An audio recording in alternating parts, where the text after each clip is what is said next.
Hi everyone. Uh, in this session, we will be making a basic model for the SOFC cell. In this model, we will have a single channel, a single flow channel of 100 mm length with a node of 0.5 mm.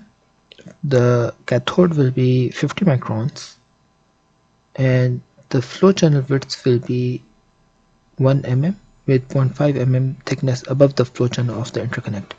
So this is the basic model that will incorporate all the SOFC module.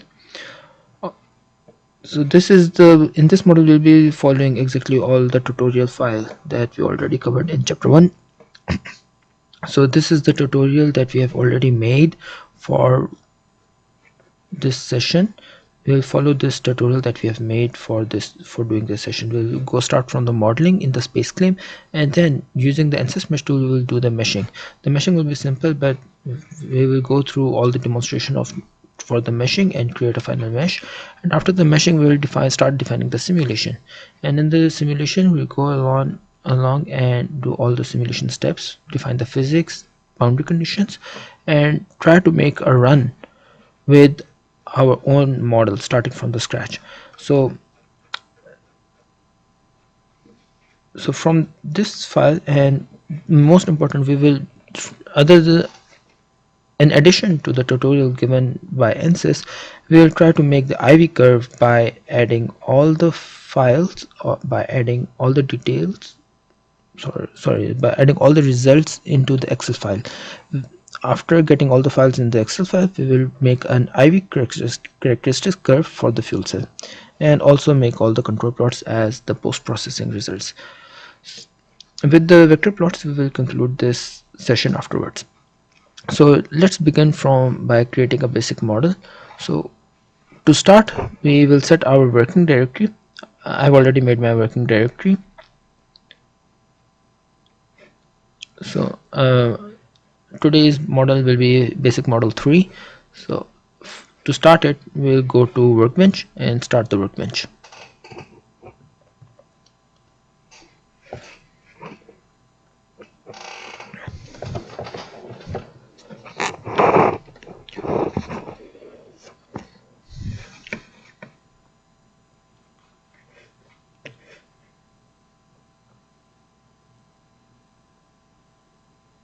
Workbench takes some time to load.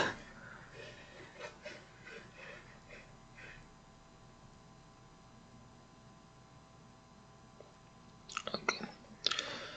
Now starting from the basic modeling, the modeling we will do in space claim. So here we will go directly to mesh and insert it. Double click it, insert it, and geometry we would like to open in space claim.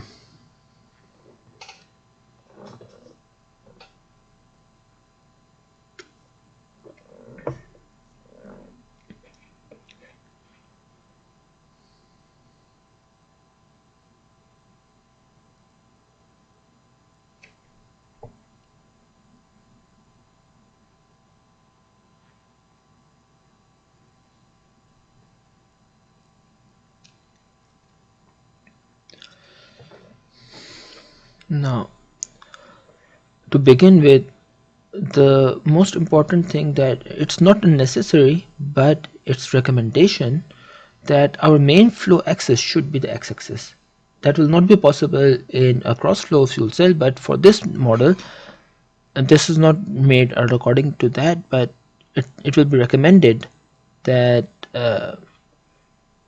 it is recommended that the tutorial file in the tutorial file that we have made, the flow channel is not along the x-axis but rather in the z-axis, but it is normally recommended that we make the flow channel in the x-axis direction.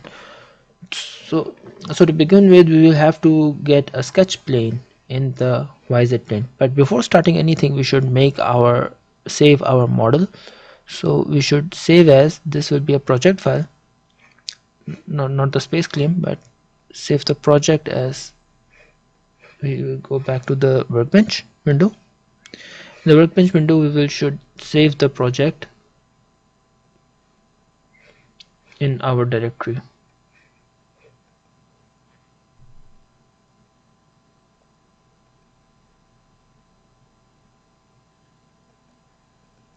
This is our session 4 making a, and this will be basic model 3. Okay, save. And now whenever we save it, it will be saved in the workbench directory. So begin with, we will have to make the geometry in the, we would like to make the geometry in the x-axis direction, the flow channel in the x-axis direction. For that we take the plane YZ plane, and now we can model it in this direction. So the most important thing is the units. To change the units, we should go to space claim options, and here we change the units.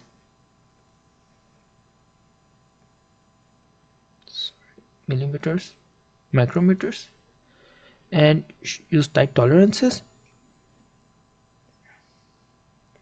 Now the minor grid spacing is 0.001 micrometers. That is very small, so we want that it should be about 10 microns, because this is a simple model, we can go up to 10 micron, but 1 micron when we go to advanced model, we will like that our minor grid spacing should be 1 micron.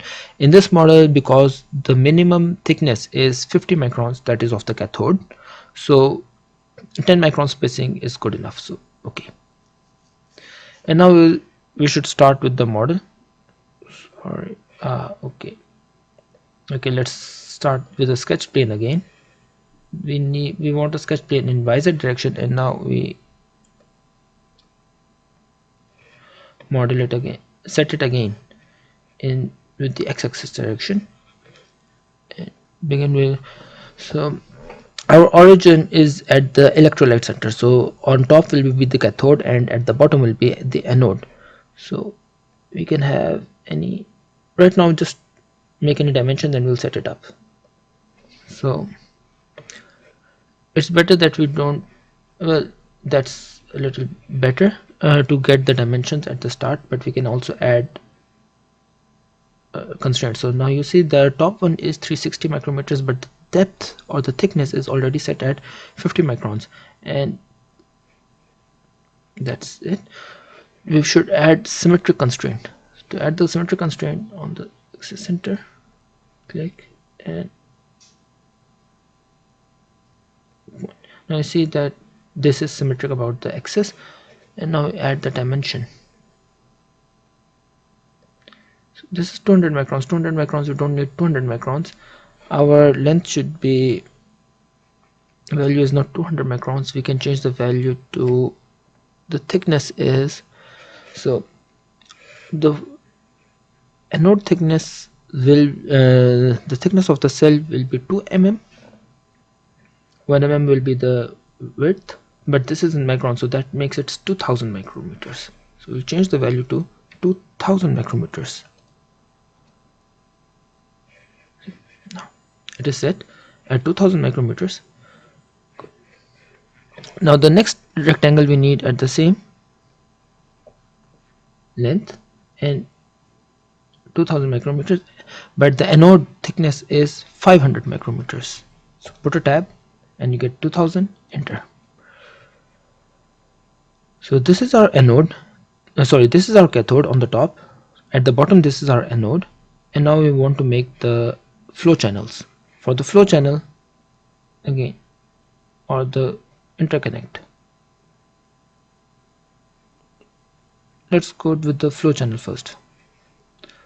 The flow channel should be 1000 microns, hit a tab, and this should be also be 1000, right? But it's not symmetric, so let's make it symmetric. This is set, and now again, another rectangle.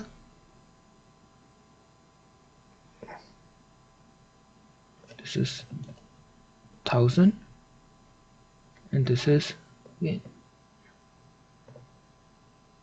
1000. Now we add the interconnects. For interconnects, we add again rectangles. Now this is going to be, the height of this interconnect is 1500 microns by 2000. This is correct. and at the bottom towards the cathode anode side, this is again 1500. Hit the tab and then enter. Now the cross section of our geometry is complete, so we can end the sketching area. We got all the sketches. We just need to extrude them and then our geometric model will be complete.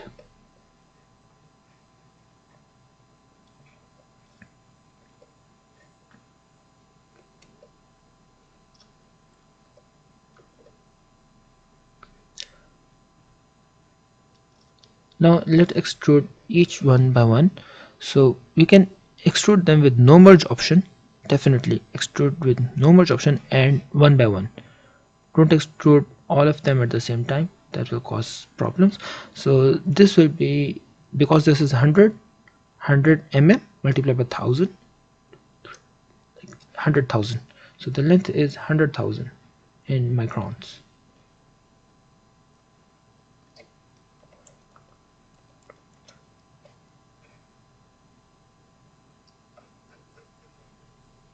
This is the cathode.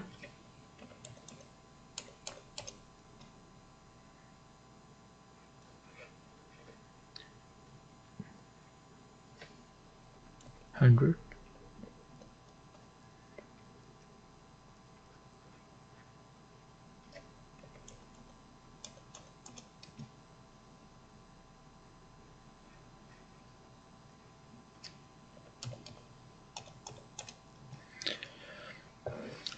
As you see, we extruded all the parts in the positive x direction, and we made all the objects solid entities. All the geometric entities is solid.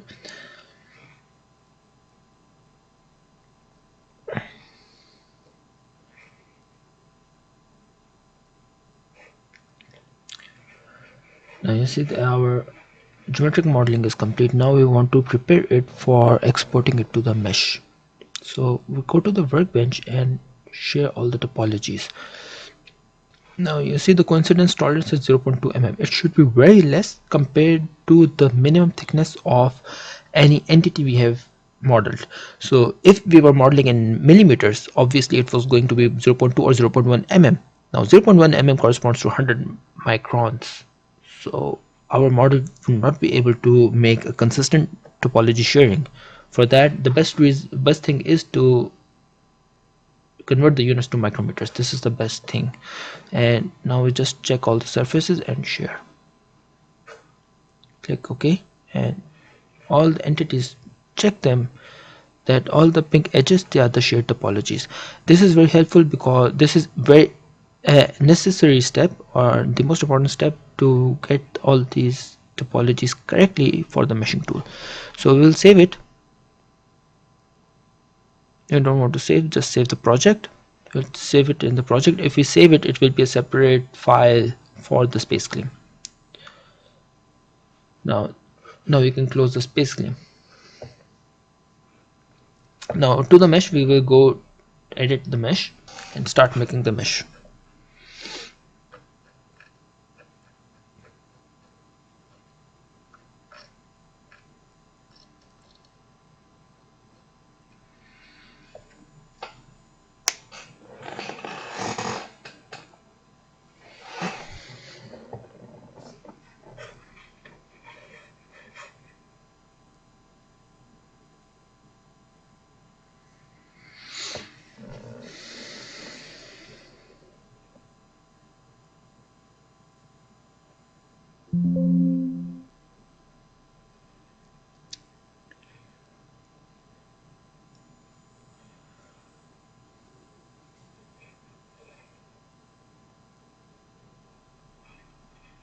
Okay.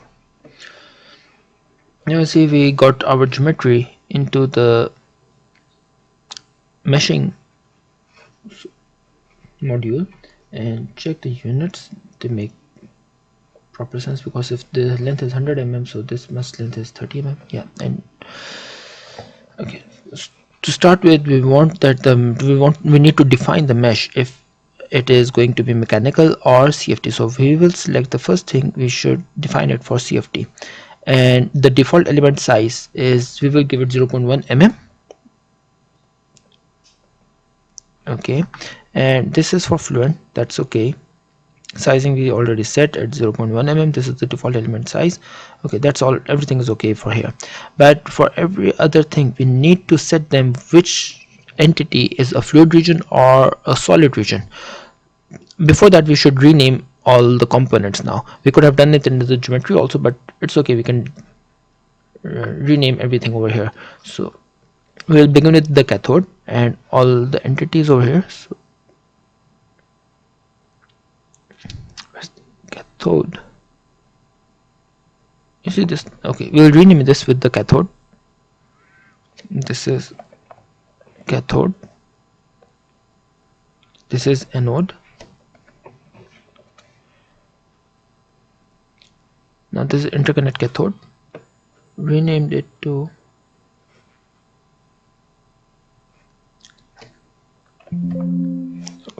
interconnect cathode, interconnect cathode, and this is flow channel,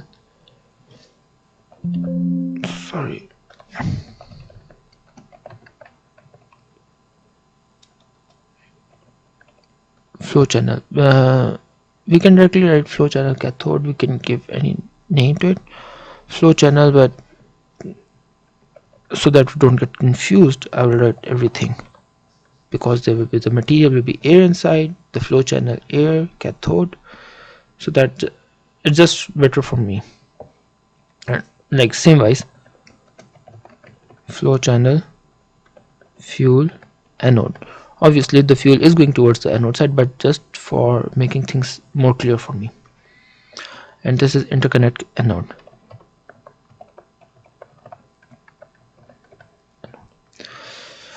Now before going any further, we need to define each component, if it is a solid region or a fluid region. The interconnects, they are solid entities, so we connect both of them, select both of them and select by if it's a solid or a fluid domain. So this is the solid regions and all the rest of them are fluid domains.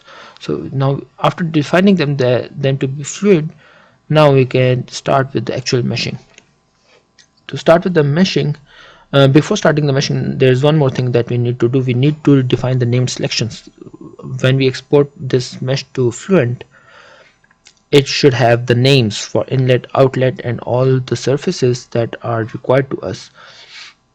And this is defined in the tutorial also. So we will start by giving them the named selections. So you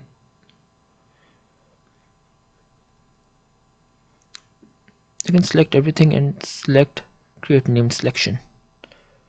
So the first thing we want to do, I would really like to start with the cathode.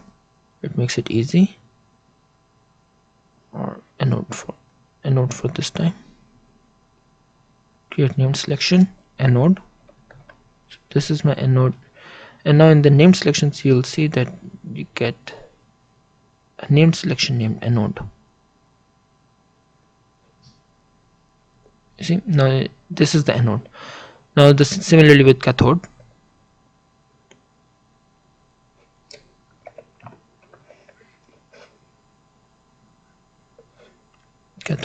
Now fuel.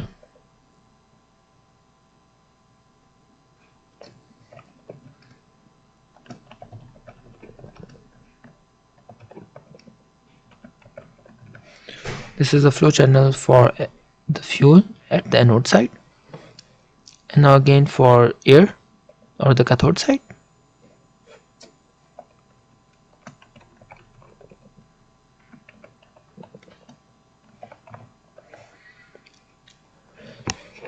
Now these are the fluid regions, and now the interconnect anode and interconnect cathode.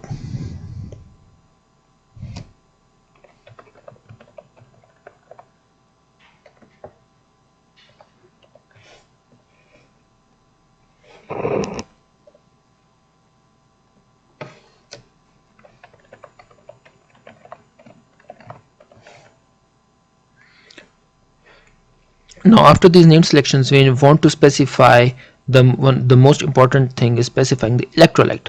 So to define the electrolyte, we can hide all these cathode side things. Cathode intercon hide all these bodies, and now this surface actually is the surface that is the electrolyte surface. So we can select it and name it. Just press N and you can create it. This is wall.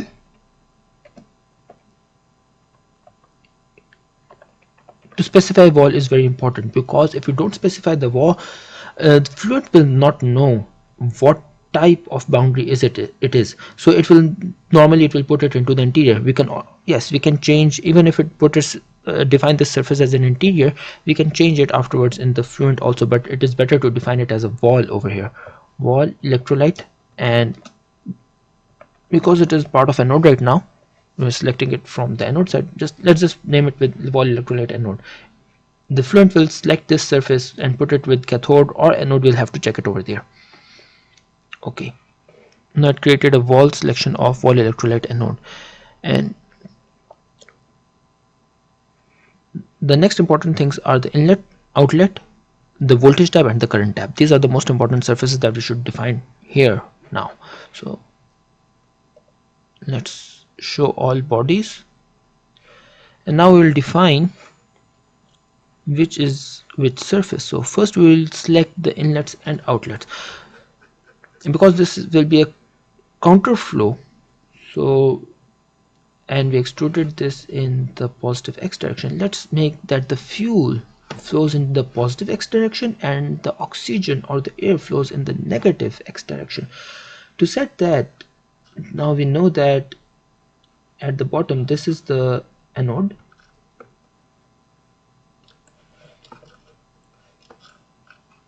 so we'll select the inlet.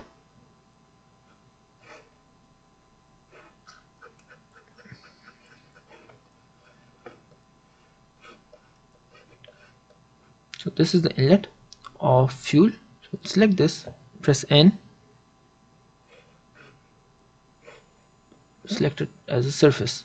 Make sure this is the surface selected, not the solid. N, and we'll name this selection inlet fuel anode. Again, this is just for myself. You can just write inlet anode, that's good enough. Okay, and then I will specify the inlet of air. Sorry.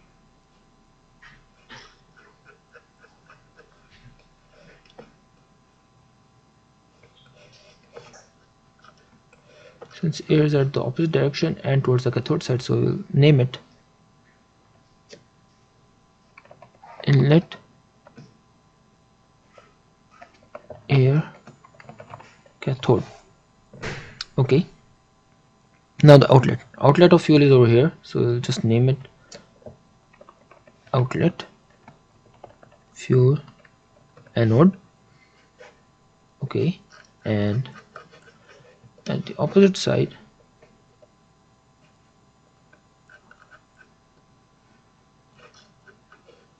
this is outlet air from the cathode side. So we have defined all the inlets and outlets, and now we need to define the current tab and the voltage tab.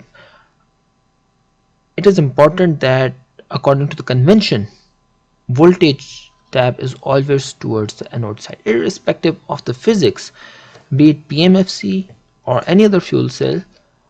For Fluent, it is important to note that the voltage tab is actually on the anode side. This is for the physics, or not. This is not for the physics, this is like a convention. But according to the physics of SOFC, voltage tab will be at the cathode side. That should be the voltage tab, because current will be produced at the cathode end. So in order to compensate for that, we will select, during Fluent we will define the physics. Right now we'll follow the convention, and according to the convention, the anode side is the voltage tab. So press N and we'll take it the voltage tab. This is the voltage tab. Okay, and the opposite end will be the current tab.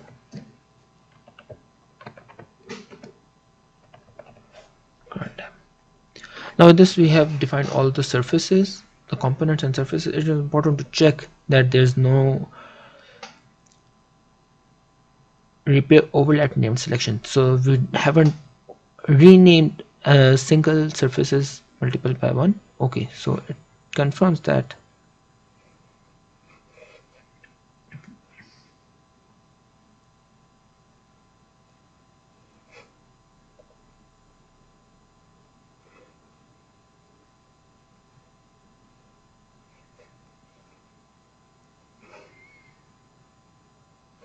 Okay, so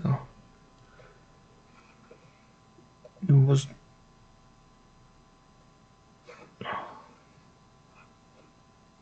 I think we should have the messages.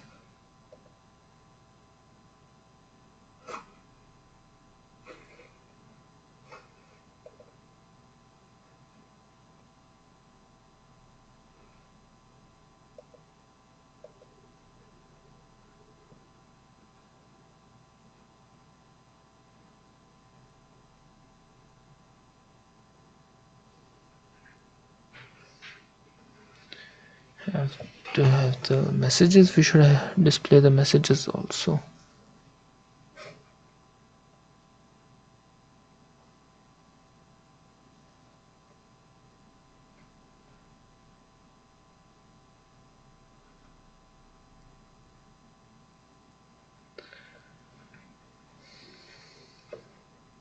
Okay.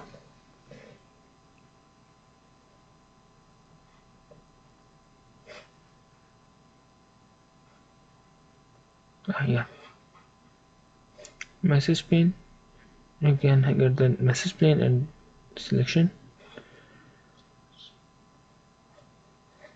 If we check the named selections, it will probably.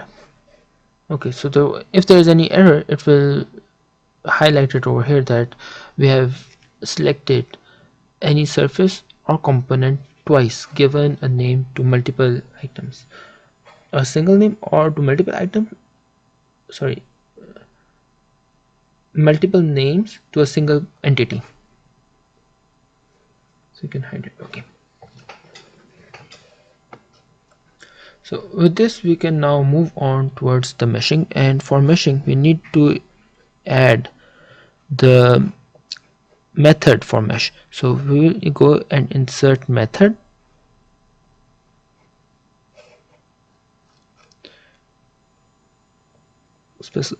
control and apply. We've got two bodies and the method should be not automatic, sweep method. Okay, and now the next is the edge sizing. So we want hard edge sizing towards the cathode and then go towards the anode. So for anode it will be very simple. So you just select the anode and create mesh, go to select the mesh and generate mesh on select bodies. So it will generate the mesh on the anode only. You can use it. So you already made the default mesh size to be 0.1. This is perfectly good over here, but when we make the default size on cathode, so if we generate mesh on selected bodies, now the problem is it makes only one mesh. There's just one element, so capturing all the diffusion, because there will be diffusion of components through the cathode towards the electrolyte surfaces. Just one element for calculating the heat transfer is okay, but when we need to calculate for diffusions or the mass flux for species and other components like oxygen, so the one element is not good, not enough. So we should have at least 3 or 4, but for this right now we will just demonstrate that how to make 2 elements or more elements. So for here, insert the sizing in the side, select the edge. So just select the edge and okay, apply. For this edge now there's just one element, but we need at least 2 elements in this edge, for this edge. So not element size. We can set number of divisions to 2. Set the number of divisions to 2. And now in the advanced curvature, we don't want to capture the curvature, but we want to make it like strictly to follow the divisions. So if we just follow the curvature, it will be a soft behavior, that an preferred behavior, preferred to have 2 divisions, but it will not be necessary. So in order to make it hard, we have to make this capture curvature option towards no, set to it to no, and then set the behavior to hard. And now we will add all the other edges in the same sizing, so we'll add this edge also. Press, now you see there are 2 edges. We'll hit the add button, and on the other side also, sorry,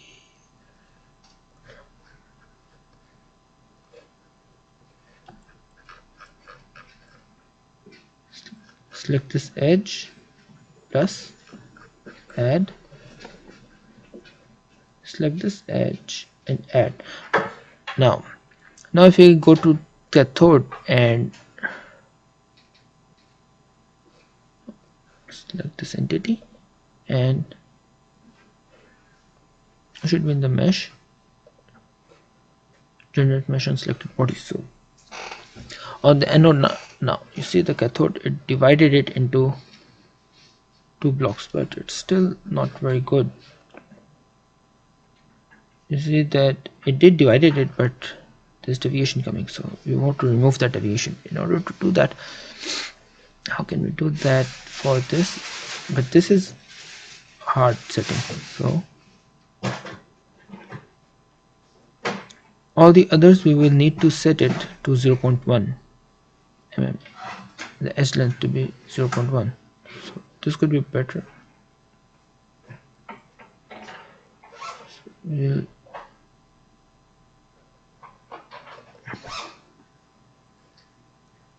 We'll set all these edges to 0.1 mm.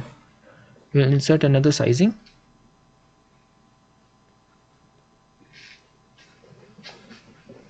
edge sizes, not surface, sorry, edge.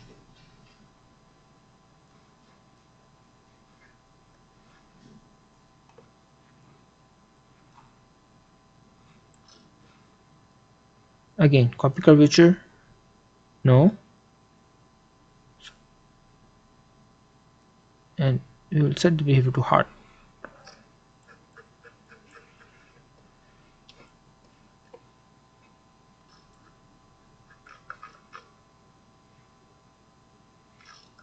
And this also, we can have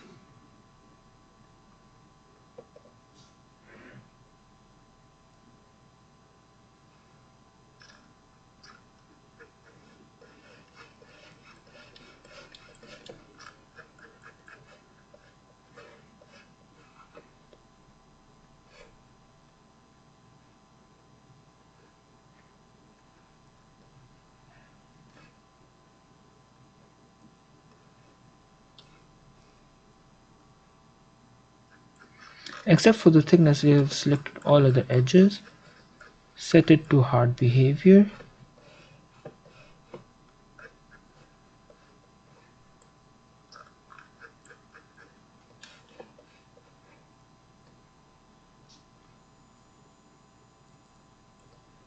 and now this is set. Okay, so with this, now we go to the mesh, select this geometry and generate mesh on selected bodies. Now you see it's regular with 2 elements in the thickness, and all the other elements are perfectly sized cubes, so this is good enough. And now we can set, only the cathode is done, so we can show body and generate mesh. We'll set generate mesh on selected bodies.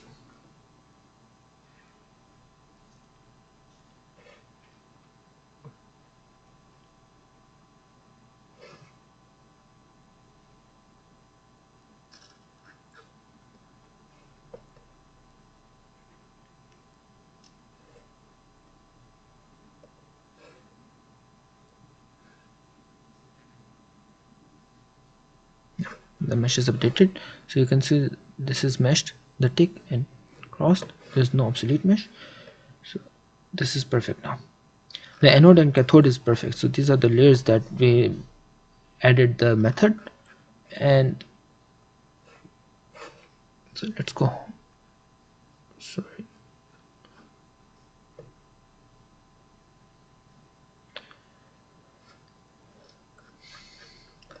With this we have finished meshing the anode and cathode. Now we'll add just the mesh for the flow channels. Generate, we should add the mesh show all bodies and generate mesh on selected bodies. We'll do it part by part. We'll add the mesh part by part.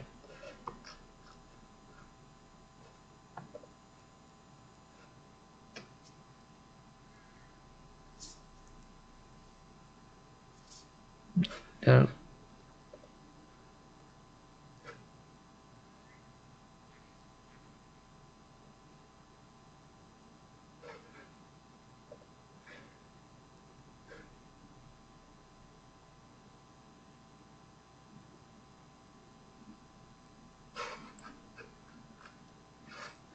Perfect.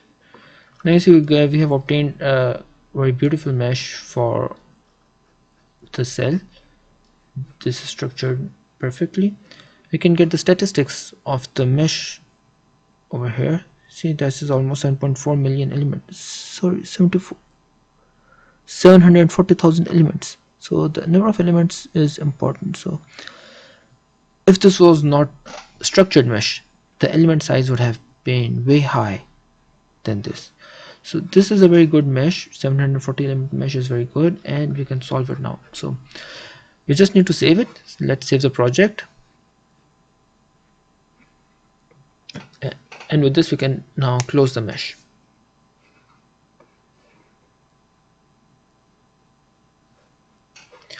Now we would like to transfer it to the new Fluent,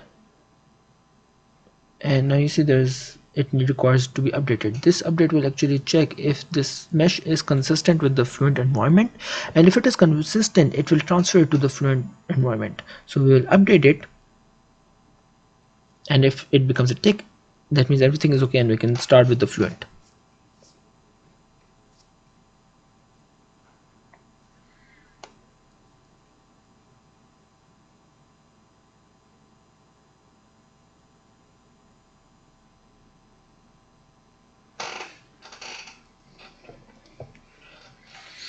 Now you see it's been ticked, so it means that everything is consistent and we can go on towards the Fluent domain. So we'll set up and edit.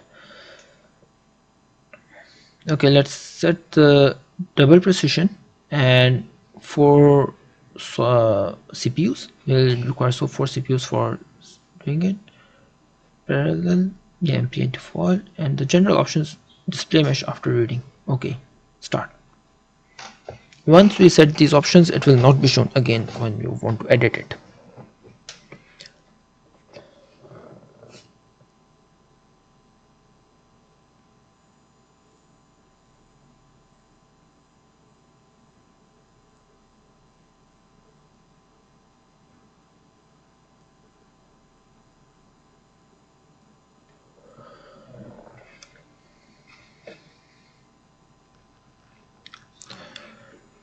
Now you see we are already into the Fluent environment, and we should actually check by going to into scale.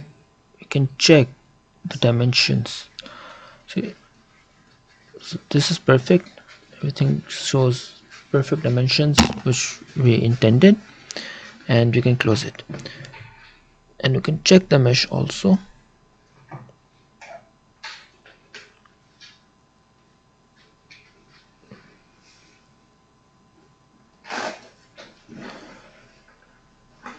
Okay.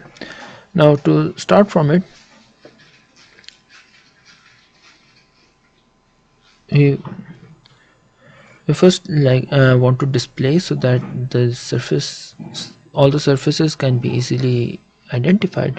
So we'll make a mesh. So go to the results part, graphics, mesh, insert mesh. Next, make a new mesh and display everything. We can have the outline also displayed, so all the outline will be displayed, and it is displayed. And coloring by surface,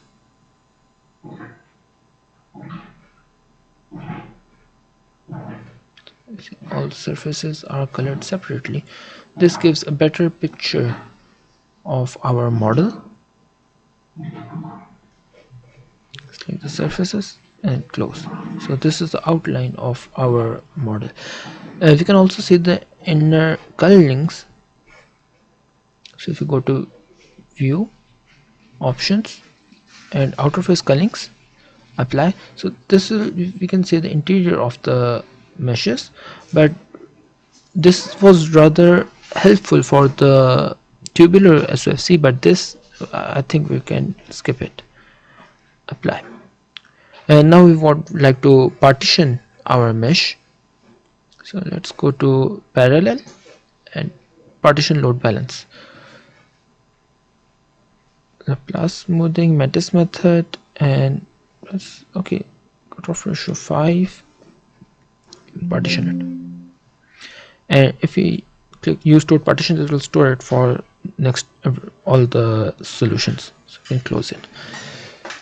And now the first thing now we need to check is whether the electrolyte surface is correctly defined in our model, because after getting it to the Fluent, it could have gone to anode or cathode. So we go to the boundary conditions and go to the wall, because it defined it wall. Now you can see the current tab, voltage tab, and the wall electrolyte anode and the wall electrolyte anode shadow. So double click the wall electrolyte anode and see if it is actually with the anode. So but here it is with actually with the cathode side. So you see wall electrolyte anode, we named it anode, but it is corresponding, the adjacent cell zone is cathode, so we'll rename it to cathode. Apply. And now if you look at the shadow side, double click the shadow. Now the adjacent cell zone is anode, so this is wall electrolyte anode. This is the anode side of the wall electrolyte. Apply. Close. So now we have got wall electrolyte anode and wall electrolyte cathode. So our electrolyte domain is now set. So we can move on towards going to by defining the models. So we'll start by defining the models. This is, we'll start the energy equation on. The viscous method is laminar, because the flow speeds are so slow that laminar is okay, and we need species diffusion, yes, species transport. The reactions will be volumetric, full component diffusion, and thermal diffusion also. This is okay. And to start with the SOFC module, hit enter, and in the enter you can see this is the define command. So we'll define it. Define models. We are in the models.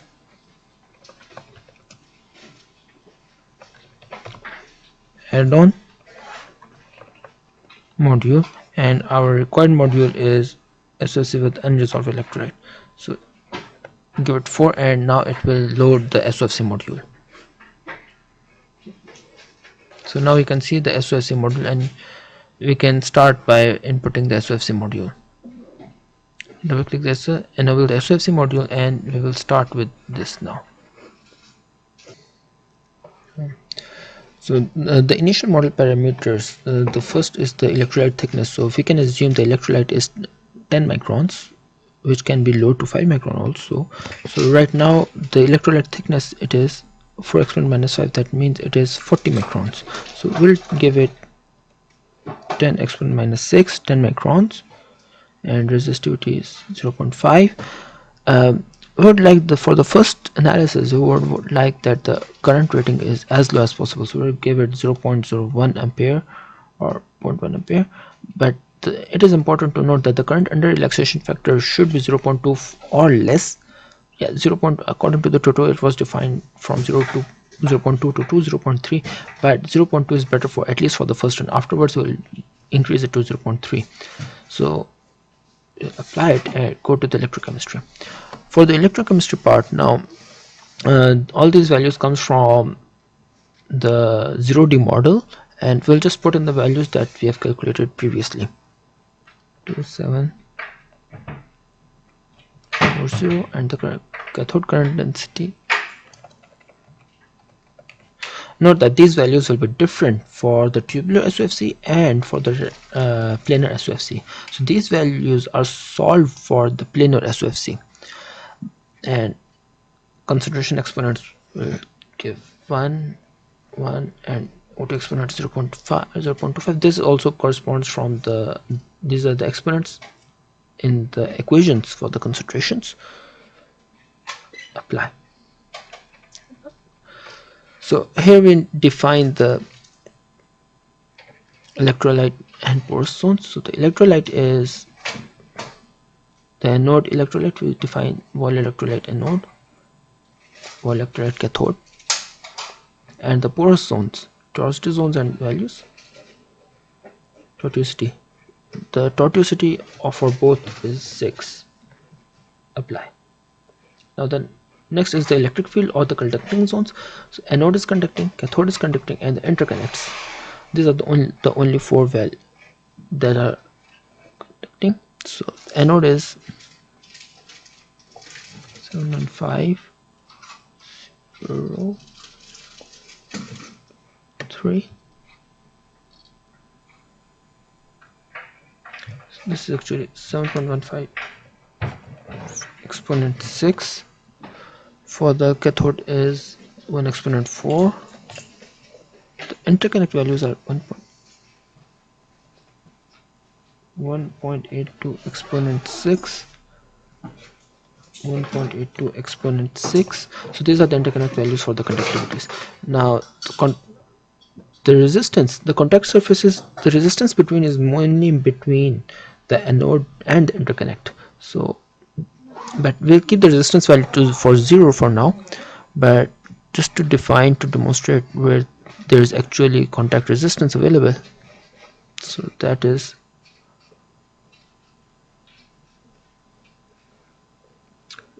we should be careful in selecting these values.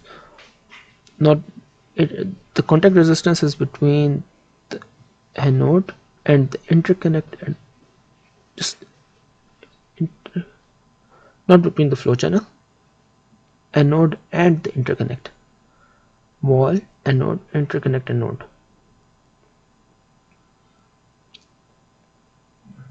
We can select the shadow surfaces, or there will be these surfaces as well.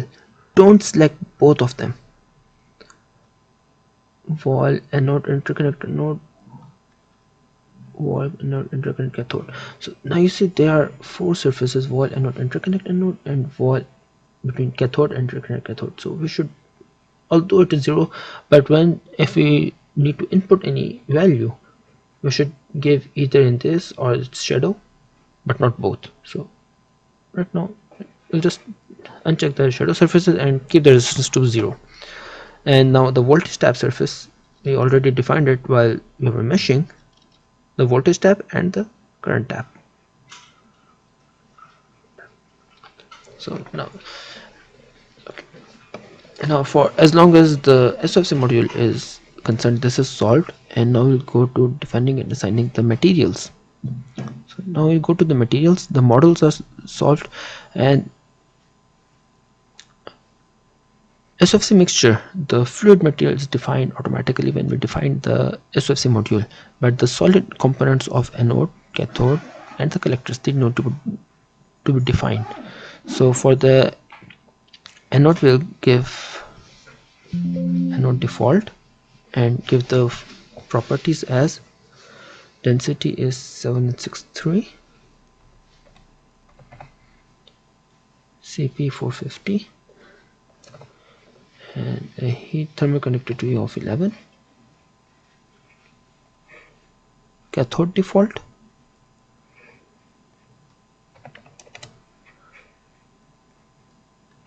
430, and this is 6.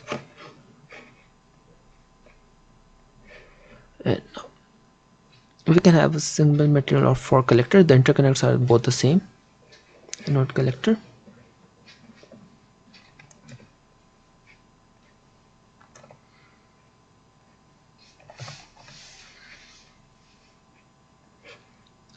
Cathode collector default. Again the same values.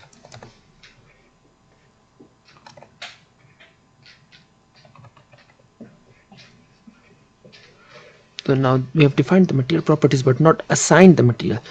Make sure that the materials that we have defined assumes that there is no porosity in these materials. These are bulk properties, and now we will assign them to the cells. So for the anode, double click it, double click the anode, and we will now define what the anode is made of. The fluid material is SOFC mixture, but this is a porous zone. Yes, so according to the porous zones, we'll give the values of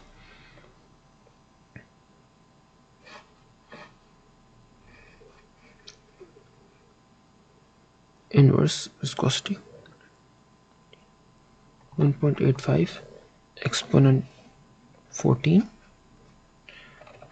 5 exponent 14, and here also 1.85 exponent 14.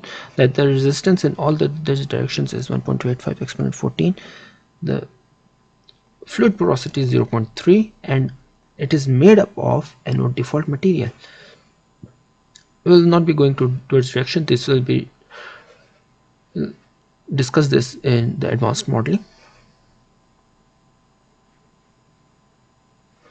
And now similarly for cathode.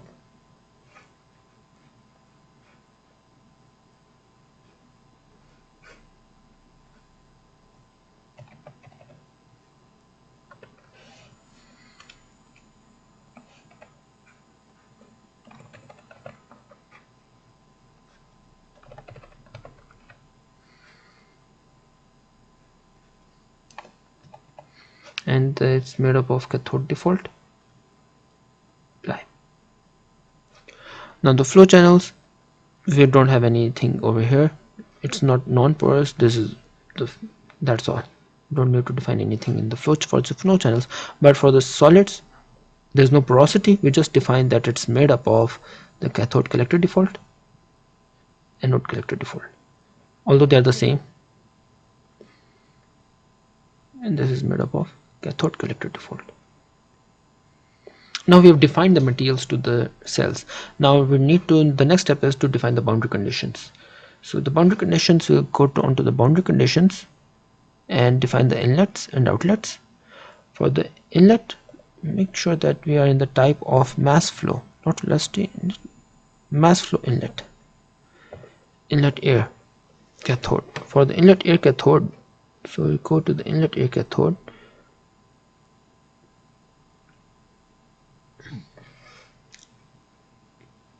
(8 exponent minus 6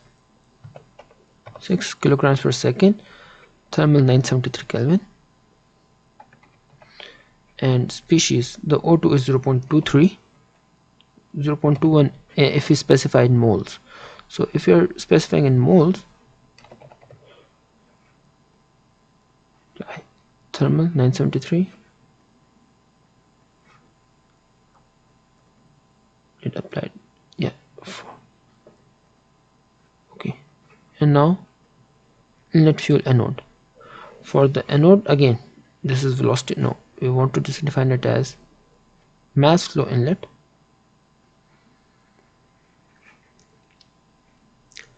and we'll give the inlet at 8 exponent minus 8 kilograms per second, thermal 973 Kelvin, and species, the H2 is 0.97 in mass fractions. This will be quite changed if you go to mole fractions. That means it's 99%, and in mass fractions 0.97. Now almost the same.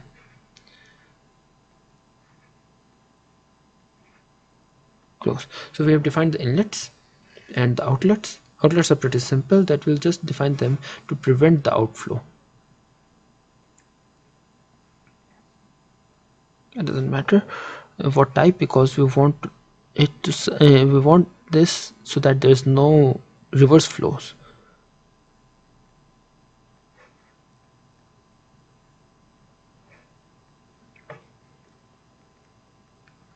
Okay, now the next part is to define all the report definitions and expressions for that are needed for the solution of our analysis. So we'll start by defining all the report definitions. For defining the report definitions, we already said that we'll start by defining the areas, and we want to define the report definitions to calculate the fuel utilization and oxygen utilization.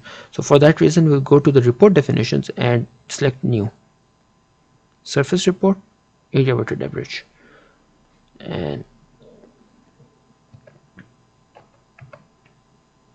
define area anode area weighted average. Sorry, cancel this. First we just want area surface report area of anode, inlet anode. Okay, we can copy it for area cathode.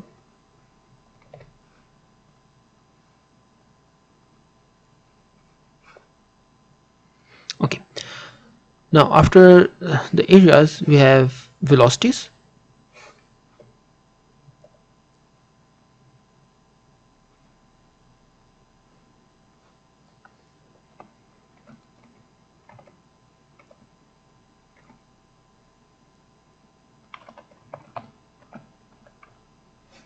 U bulk inlet anode, and this will be for velocity magnitude at the inlet anode fuel inlet anode. Okay, we can copy it for inlet of cathode.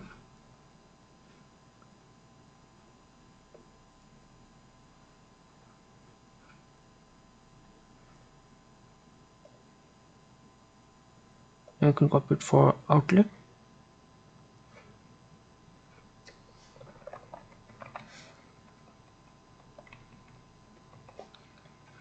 For the outlet of anode,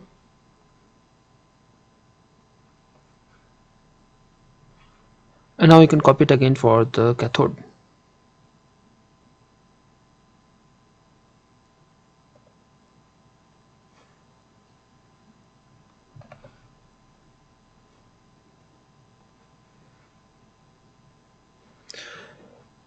We got the velocities. Now we want to get the pressures and temperatures also.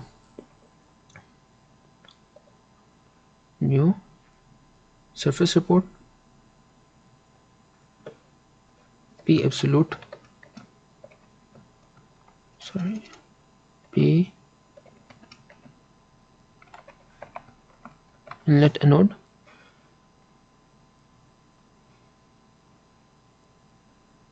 make sure it's absolute pressure, inlet of anode. Okay. Now again copy it for the outlet.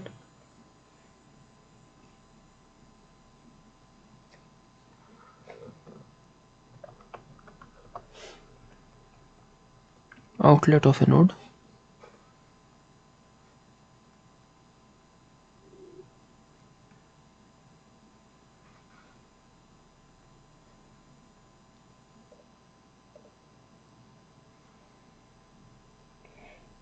inlet of cathode,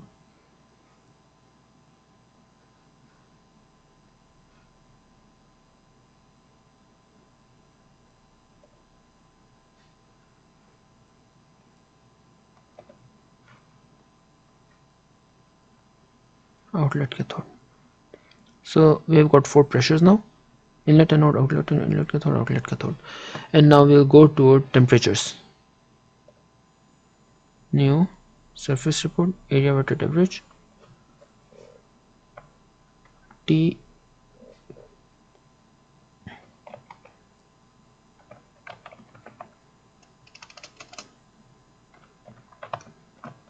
inlet of anode, temperature, static temperature, inlet, anode. Copy T bulk outlet. Outlet of anode.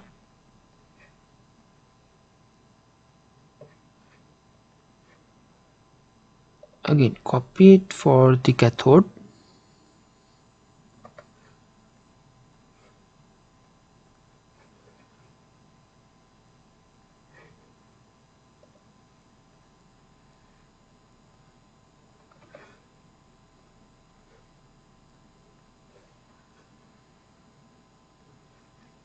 Now we want to get one more variable for defining mole fractions and mass fractions.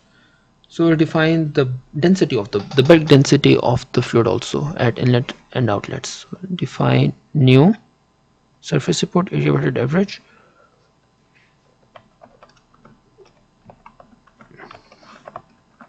Inlet anode.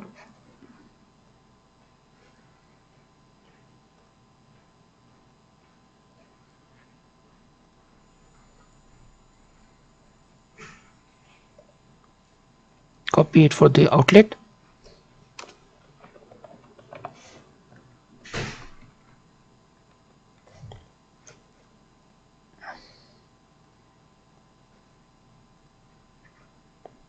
Again, copy for cathode.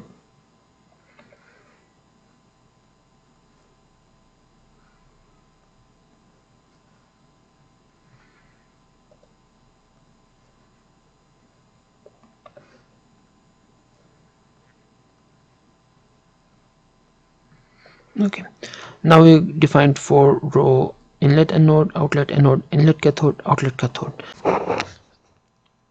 Now we have defined the density of all the components, so we'll continue with the report definitions now. In order to get the fuel utilization by mole fraction, we need to have the mole fractions of hydrogen and oxygen at inlets and outlets of anode and cathode. So we'll continue giving the report definitions. Sorry, for now we'll enter new surface report area weighted average for the H2 mole fraction inlet. H2 mole fraction at inlet of anode.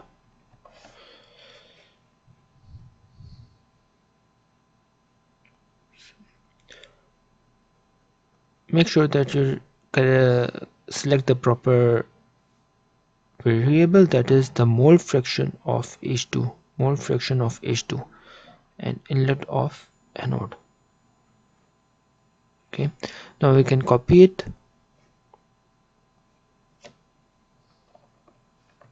for outlet of anode.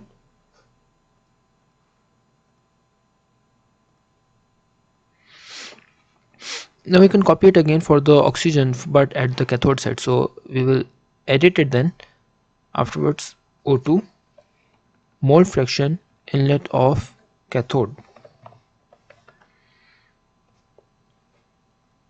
Make sure to change the mole fraction to O2 from hydrogen to oxygen. Inlet of cathode, and now copy it again.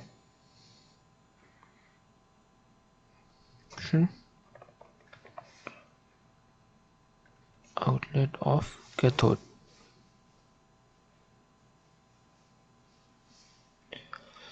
With this, we can now define the fuel utilization and oxygen utilization using the mole fraction basis.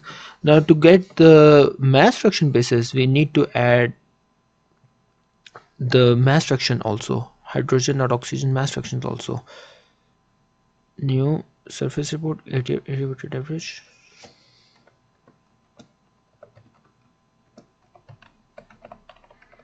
Mass fraction at inlet of anode. Again, we will select the species now, but this time for the mass fraction of H2.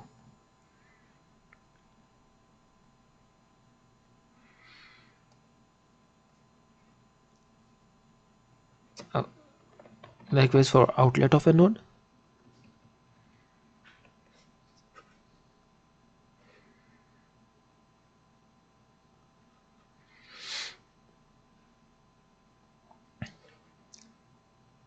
Now again copy it for and copy and edit it for oxygen. Auto most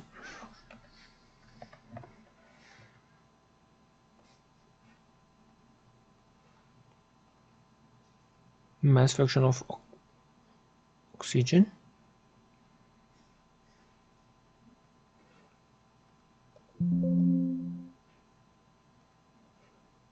mass fraction outlet of cathode.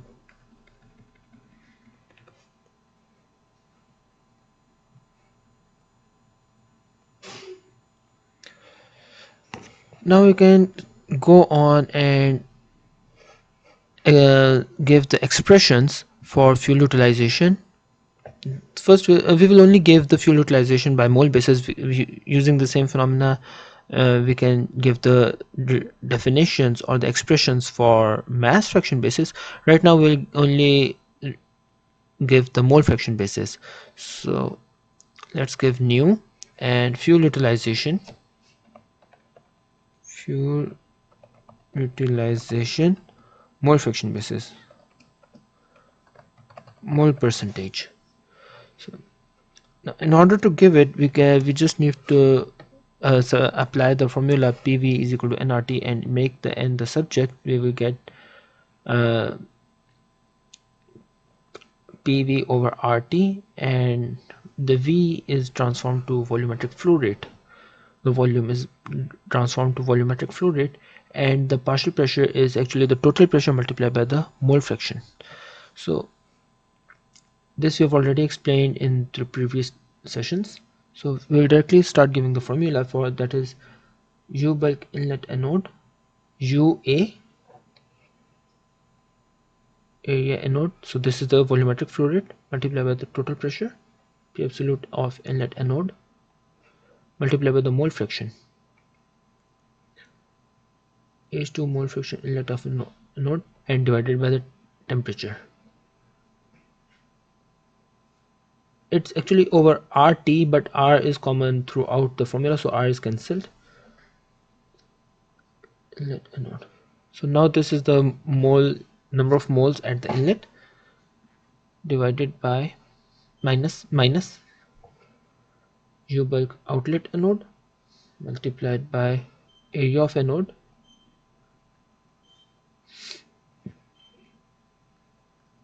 P absolute outlet of anode multiplied by H2 mole fraction divided by T bulk outlet anode. Now you can copy it because this is inlet moles minus outlet moles divided by inlet moles. So you can copy it.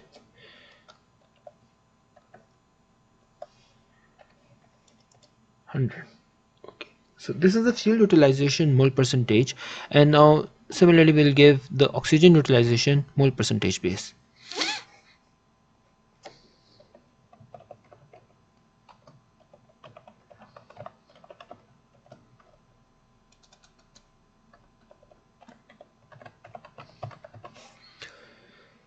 Okay, now the same way we will apply the formula U at inlet of cathode multiply by area of cathode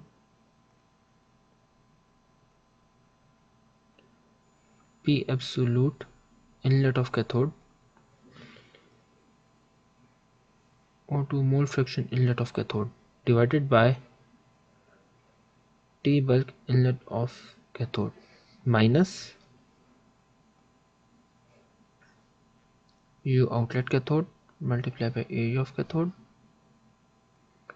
multiply by P absolute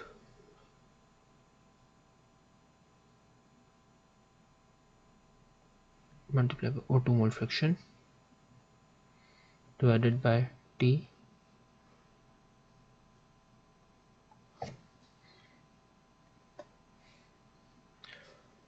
all these terms divided by the inlet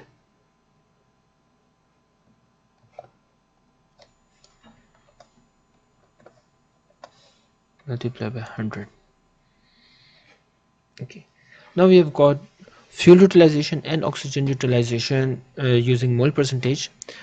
And in order to get it actually to the report files, so if we go to report plots and try to add it, so we'll directly add, we'll take this in later also, there's no fuel utilization formulas.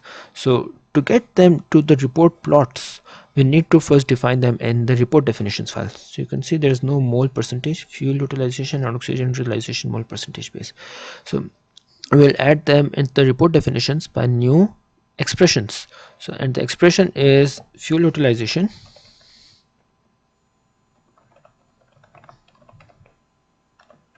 mole percentage, and right here we'll give the expression for fuel utilization.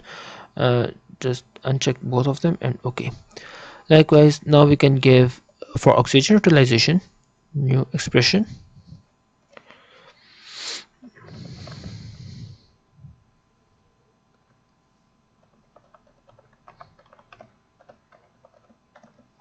mole percentage and give the expression oxygen utilization. So with this we have defined the fuel utilization and the oxygen utilization for in the report definitions also, and now we will be able to add them for the report plots. Going further, but for the report plots we need more variables. The variables we need more are the minimum mole fraction, and okay, so let's go ahead and try to plot try to add a few more report definitions that we will be needing for the report plots and the report files. Let's add a few more report definitions. New surface report. First we will add the minimum and maximum temperatures at the anode and the cathode. So for that we will add the volume reports maximum and minimum. So first we'll add the minimum, T minimum anode, T min anode, minimum temperature of anode. So this will give the minimum temperature that is at the anode. So okay, and now we can copy it for the maximum also, maximum, and let's make it maximum anode, T max at the anode. Okay, now similarly for the cathode also we will add the volumetric report. So we can copy it, T minimum cathode, select the cathode over here, and likewise the maximum also for cathode. Okay, now with these temperatures let's add them in the report plots which we need. So we'll add them into the report plot new. So the first thing that we want to get plots are the fuel utilization. So let's go ahead and add H2O2 utilization mole percentages, mole percentage, percentage. So, and the name will be utilization, species utilization, or fuel, we can say fuel and oxygen, fuel and oxygen, fuel and oxygen utilization. So we'll give fuel utilization and oxygen utilization and plot them for every iteration. Okay, get it every iteration. Okay, now we have a plot for hydrogen or oxygen utilization mole percentage base. Now we also would like to see the temperatures. These are important to know when we are debugging the simulation. This will be very helpful. So let's go ahead and add new T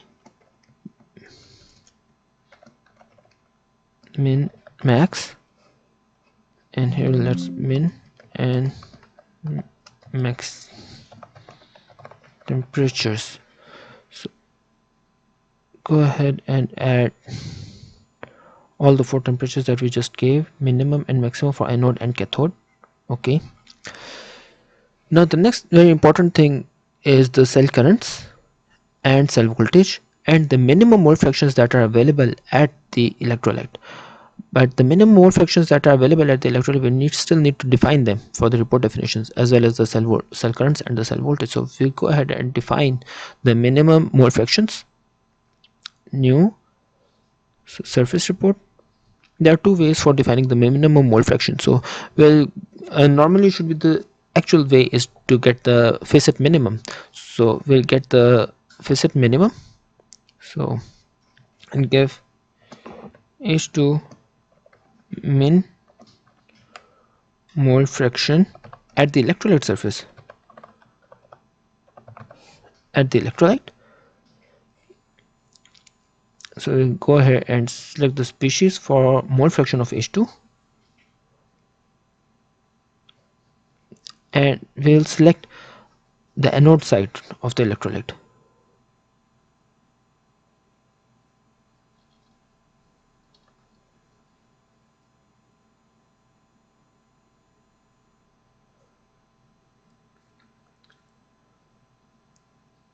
So there is no cathode side. Okay. Now similarly we should add a electrolyte for the anode side, but unfortunately there's no surface. When we went into there and we're defining the electrolyte surface, there was no surface for wall electrolyte cathode. This is wall electrolyte connect. There's no other surface for wall electrolyte cathode, so we can add the surface as by going into zones. So let's create a surface zone corresponding to the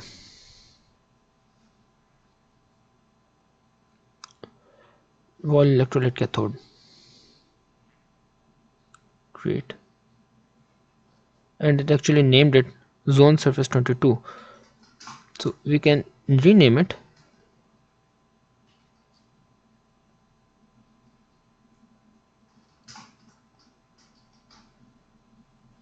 as wall electrolyte cathode. Okay, so now we got wall electrolyte anode and wall electrolyte cathode. So here got wall electrolyte cathode, which is actually zone 22. Close. So now if we want to make a report definition, new surface report, facet minimum, O2 min mole fraction at the electrolyte surface. See, now we have got the wall electrolyte cathode. Okay.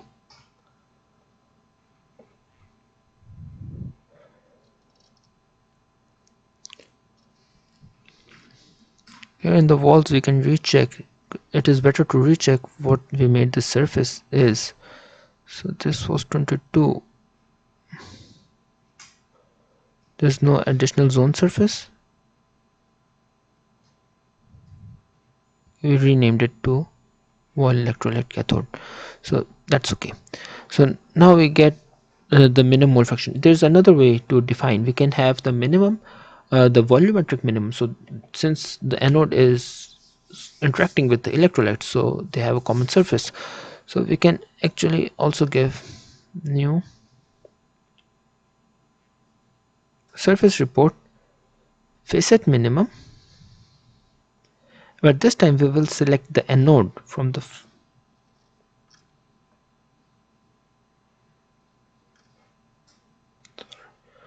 sorry volumetric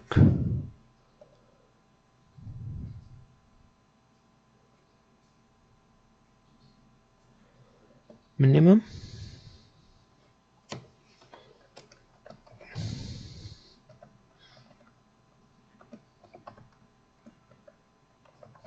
anode. So it will be a good practice to see, to compare the between the anode and the electrolyte. Species and mole fraction of H2, and likewise copy it for O2 fraction at the cathode.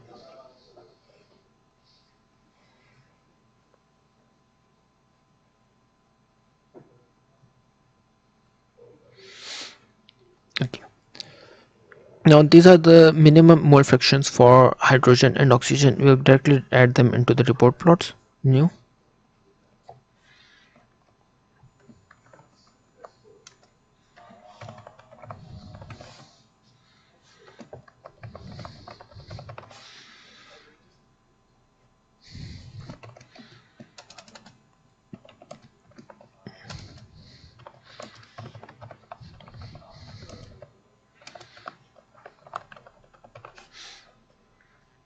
And we'll add the minimum mole fraction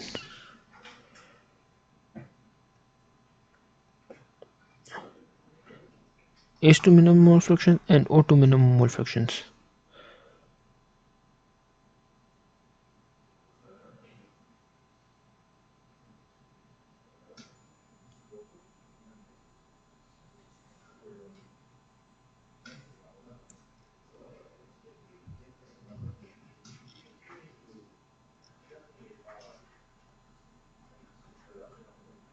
H2 minimum.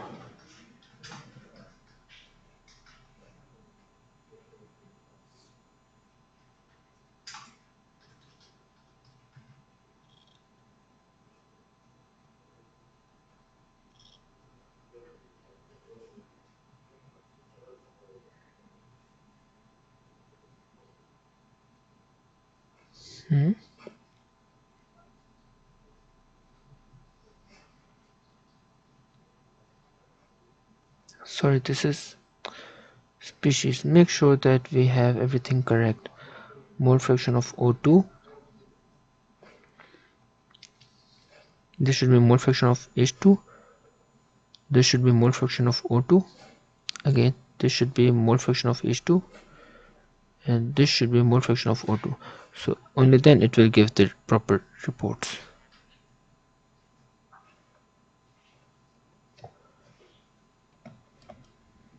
Minimum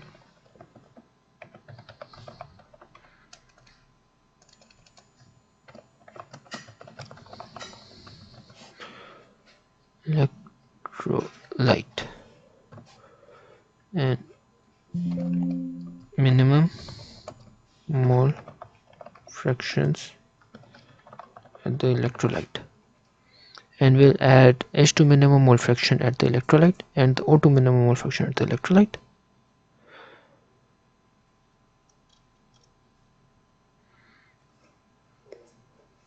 And now H2 minimum mole fraction for anode and O2 minimum mole fraction for cathode as a surface report and as a volume report. Okay. Next we need cell currents, so we should define them. New surface report. These are integral. Current is actually an integral value, so we'll write cell current for at current tab at the current tab.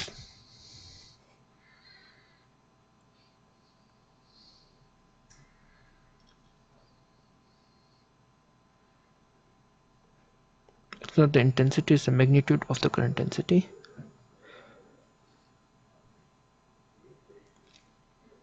And this is the current tab surface. We can copy it for the voltage tab also.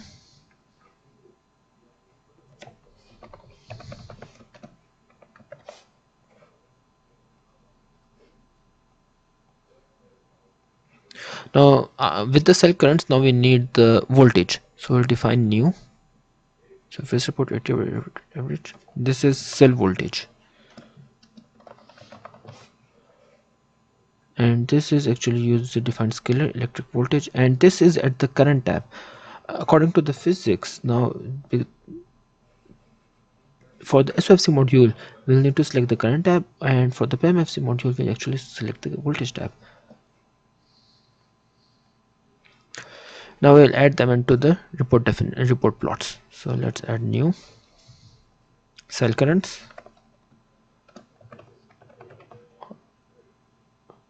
cell current and current on tabs. So select both of them, cell currents. Okay, and add one more, cell voltage.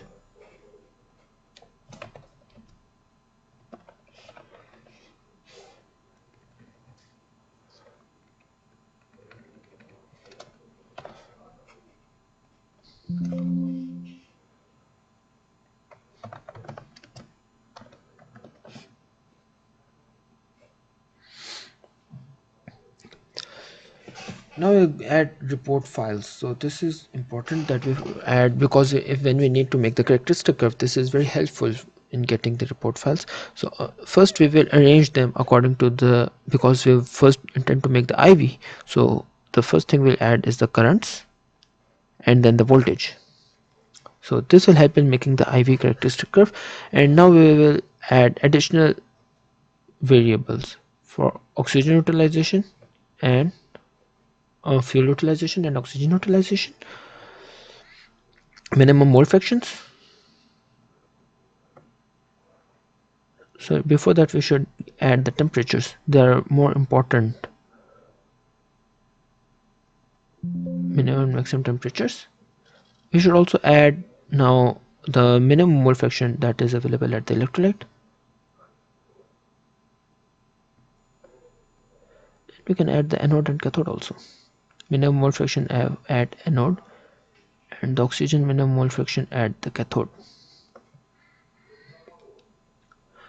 But when we are doing the analysis, it is very often that we need to change the boundary conditions. So for that reason, we should add the inlet mass flow rates also.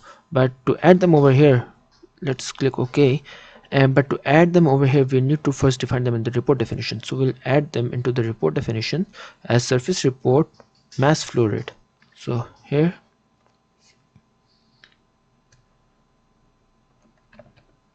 mass flow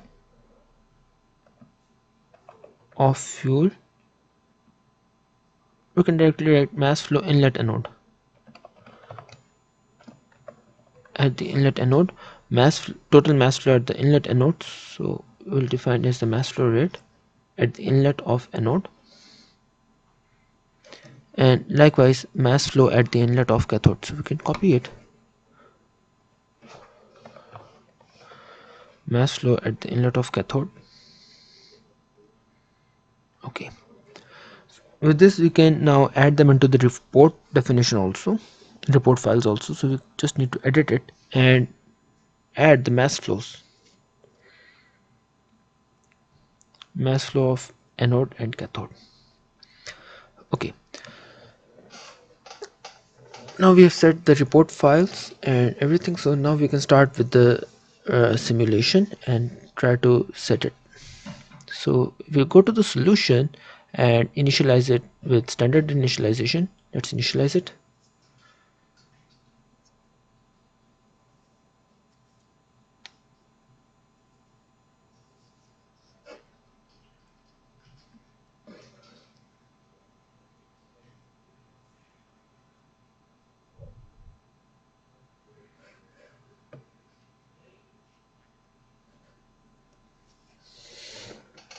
It'll take some time to initialize it.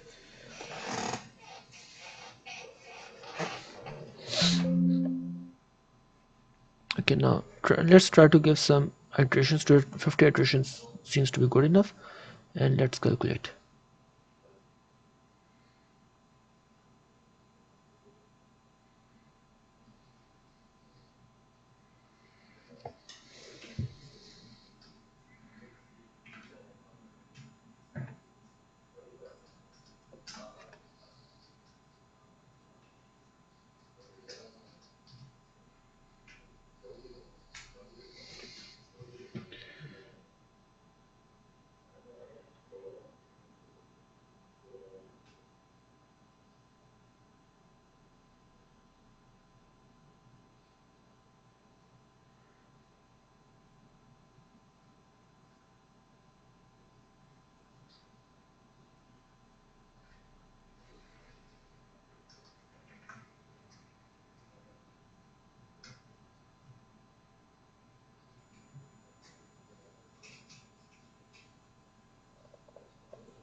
this is very common for this type of problem. So it is very often that we get these type of things. So now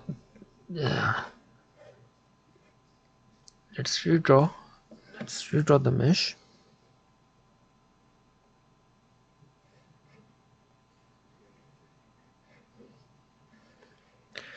Okay, now this is a very common issue that we can encounter, that there is a floating point error. Now in order to solve for it, there are a lot many things that we can do, and we will check one by one. So the first thing we should do is, during the initialization, let's go to options and initialize towards the temperature, not 300 degrees Celsius but 973 or 1023 Kelvin. So because 1023 it's, if we are doing it for 800 degrees Celsius, so 1073 Kelvin. So let's initialize it by 1073 Kelvin and initialize it. Yes.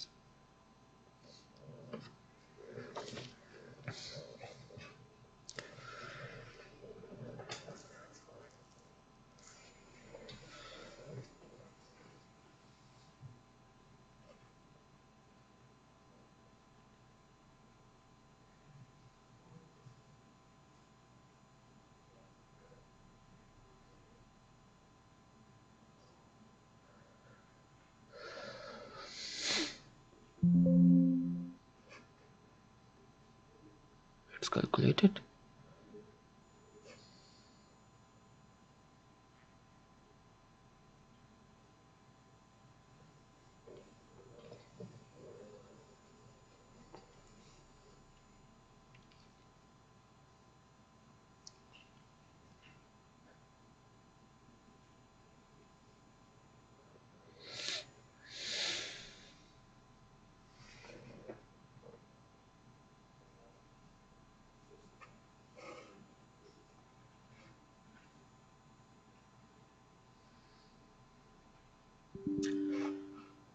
Again we encounter the floating point error exception. So let's go and see if what the temperatures actually look like. So the temperatures, it started from about 1000 Kelvin, but when this was actually a little bit stable. So now the current was shooting exceptionally, and everything seems okay, but okay, and the utilization of fuel utilization is also very high. So what we can do is, now let's give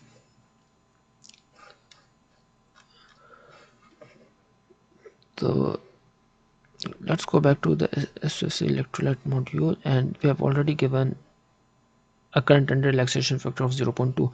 Now we'll also look into the other settings for, let's go to advanced, and in the advanced settings for the energy and the electric potential, let's give to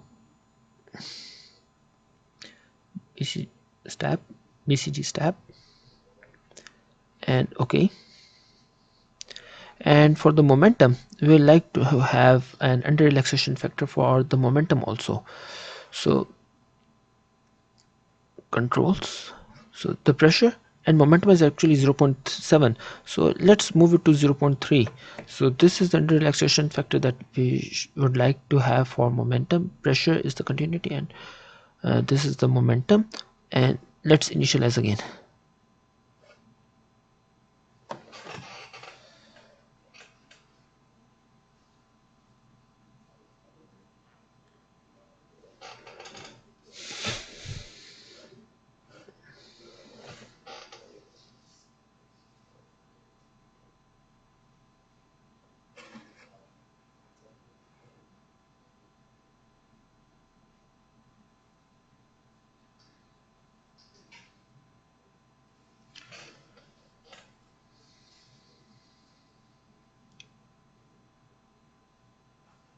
I want to check the load balancing. Guys, we have 4 balancing. Okay, close, and we'll go back to results and try to calculate it now again.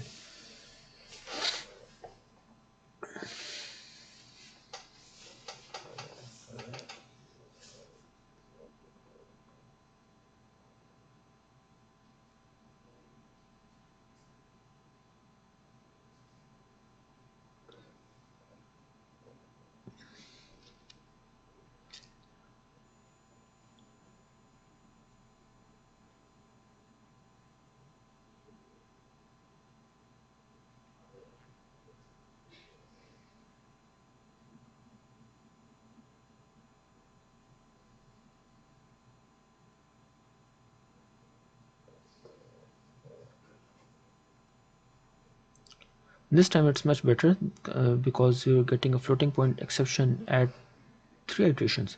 Now it is actually moving slowly because we gave under relaxation factor of 0.3 instead of 0.7, which was the default value. So with an under relaxation factor, now you can see actually the momentum, this black line for H2, H2O, they also start quite late.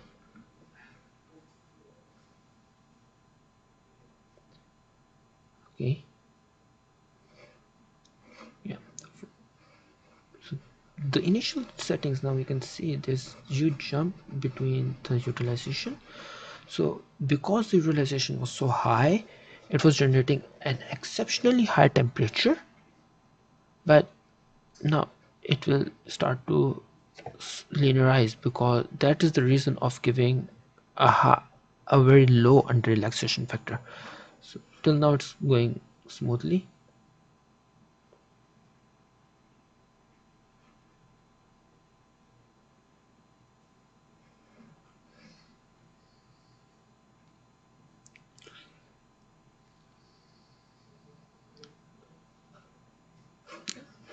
Because of the utilization was high, the current produced was also high. This makes sense.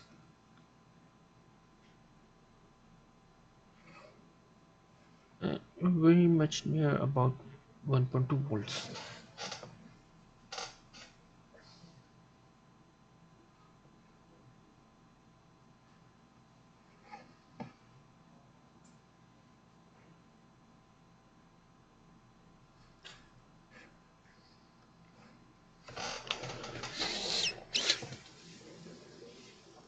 With this, now the solution is actually converging. As you can see, the scaled residuals, they are not diverging, they are converging.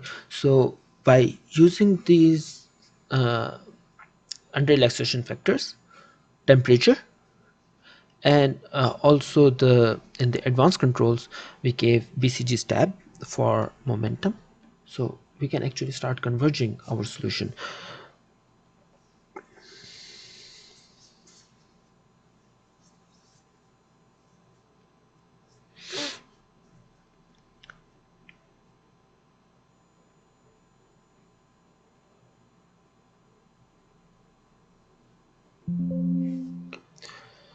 Now you see, now the important thing is to check our open circuit voltage. When we gave a very small amount of current, that means the utilization was also minimal, and the voltage that is produced is near the OCV, open circuit voltage. So we can check it directly by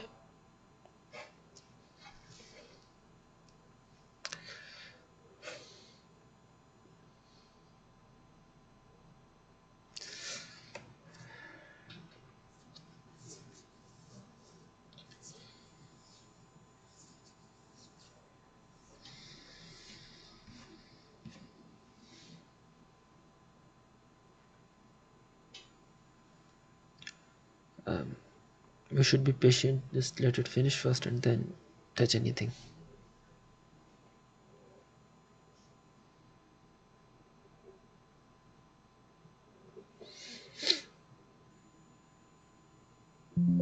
Okay, now we can directly check the voltage from here also. Double click.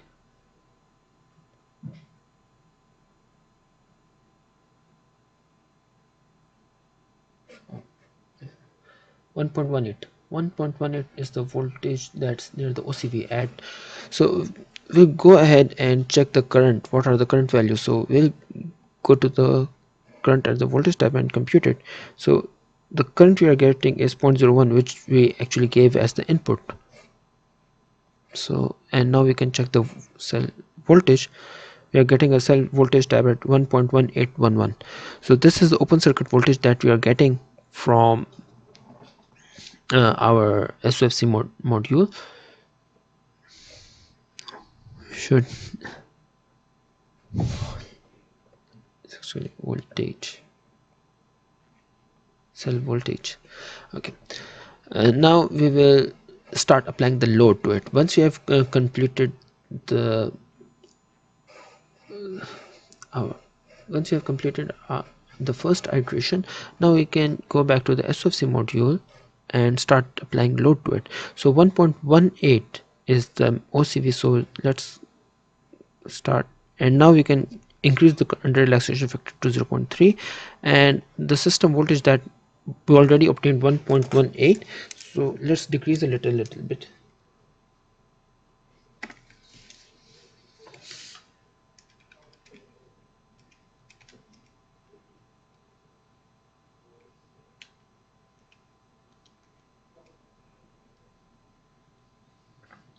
So we can give it a voltage of 1.1,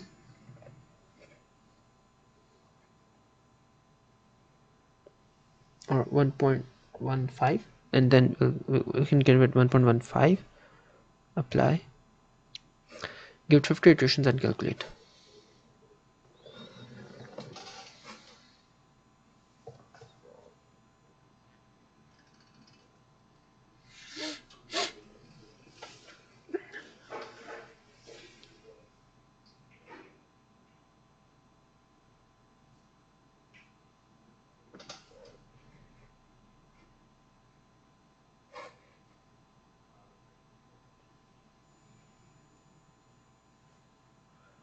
I'll temporarily pause the recording here and let it finish the simulation. So now the iterations are almost done and we are waiting for it to complete.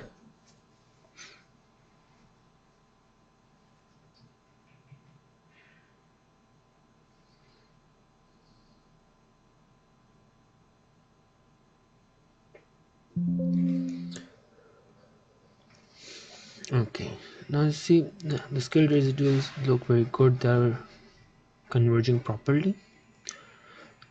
Fuel utilization is supposed to increase a slight increase from oxygen utilization from 2.134.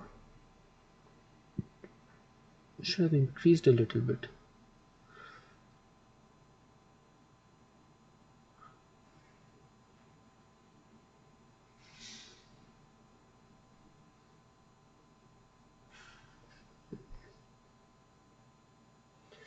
Okay, let's apply the, now let's increase the let's decrease the voltage from to 1.1 volt. Apply and give again the 50 iterations.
Now this calculation is also complete.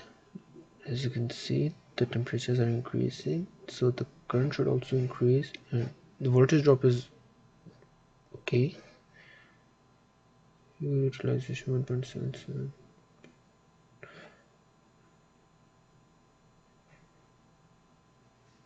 Yeah, fuel utilization is increasing. 0.3, 0.6, 1.2, and here 0.2, 1.7. Oxygen utilization is a little different. We're getting different results for oxygen utilization, but let's go ahead and see that later. So we'll give it 1 volt now.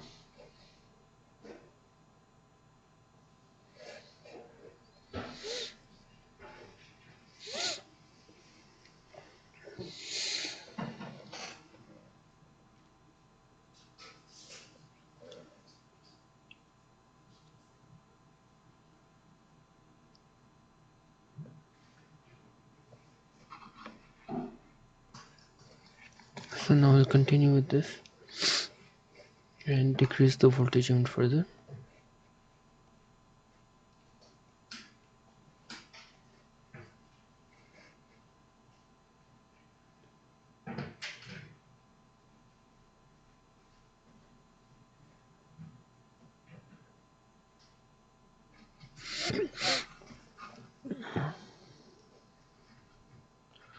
Let's decrease it to 0.9.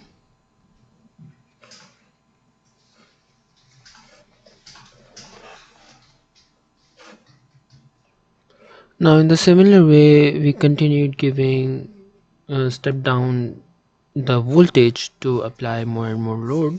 So we have gone up to 0.8 volts, and now let's see. So we have applied the voltage up to 0.8 volt from 8.85, 0.9, from 1. So this is regular, but let's see at the skill residuals. Now you can see this is not converging, rather these results are not okay. So the fuel utilization is also not stable. So the main thing is the minimum mole fraction at the electrolyte. So either at the cathode or the electrolyte, it's one and the same thing, as you can see here. So the minimum mole fraction of oxygen is almost zero, so that means the oxygen was completely depleted at the electrolyte surface, so no more reaction can take place, and this is the reason for all this discrepancy. So now what we earlier discussed, that in order to get stable results, we need to modify the boundary conditions. So that is the reason we added the boundary condition to the report file also, and now we'll increase the boundary condition at the inlet of cathode. We will increase it so that we can get some stable results over here. So let's increase by,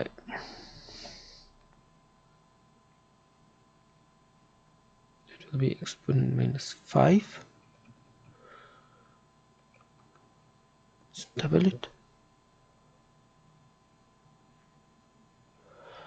But it will have an adverse effect on the temperatures. So this is one important thing, that when we are increasing the oxygen, where we will have a compromise on the temperature. So now let's calculate it at the same conditions.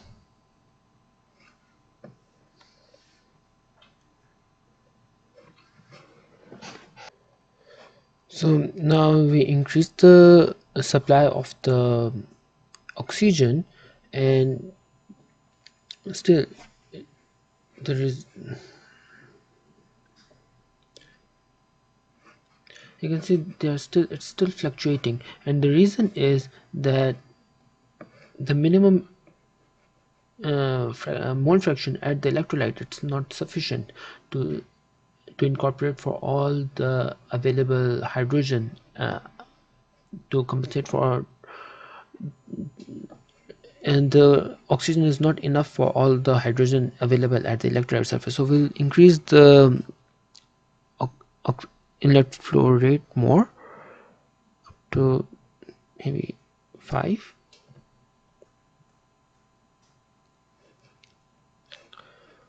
and calculate again.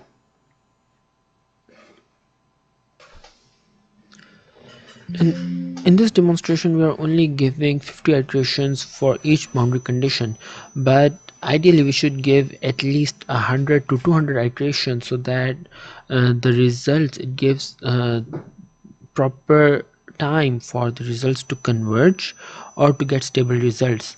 So likewise, again, we are not still the minimum mole fraction at the electrolyte is 0, so we need to keep increasing the inlet flow of air.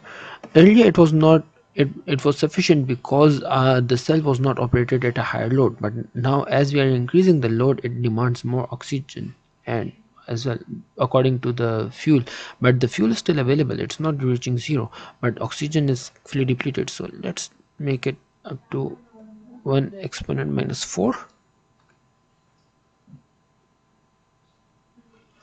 Let's calculate. Ideally we should give at least 100 iterations.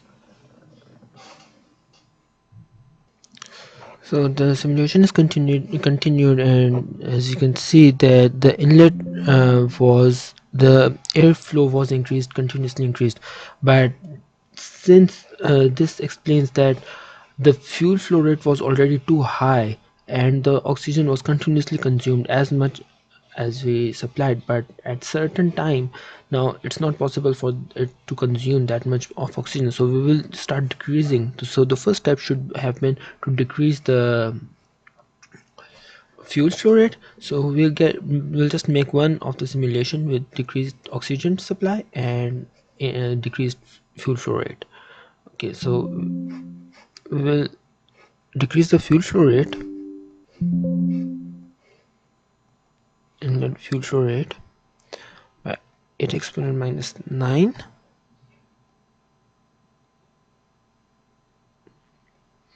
and let's do with this.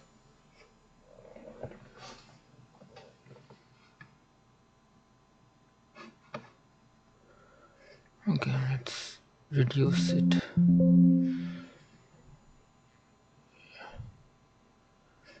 1001.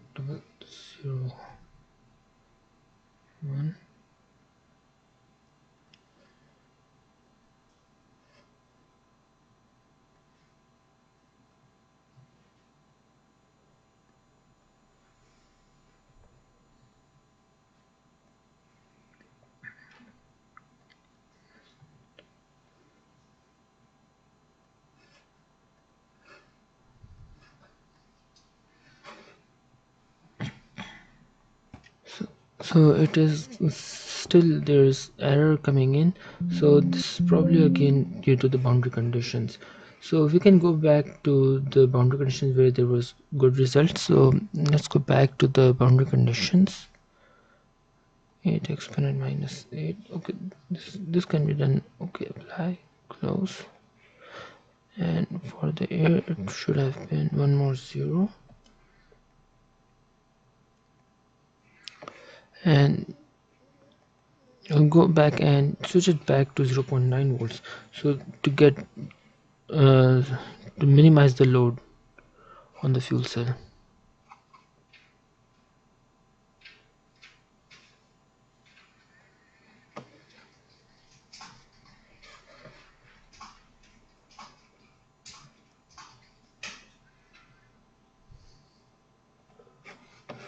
Okay, so there is error coming in.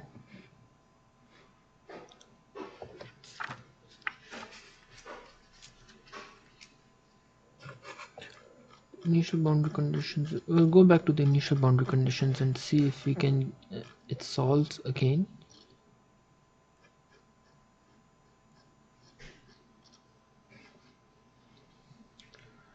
So the air inlet was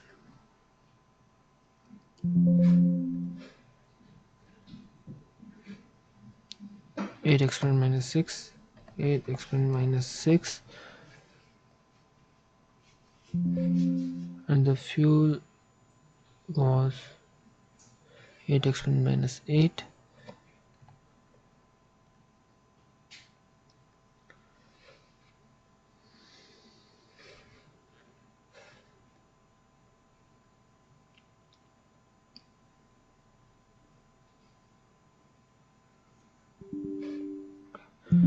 So I think we will need to start again from initialization, and then it will probably do it.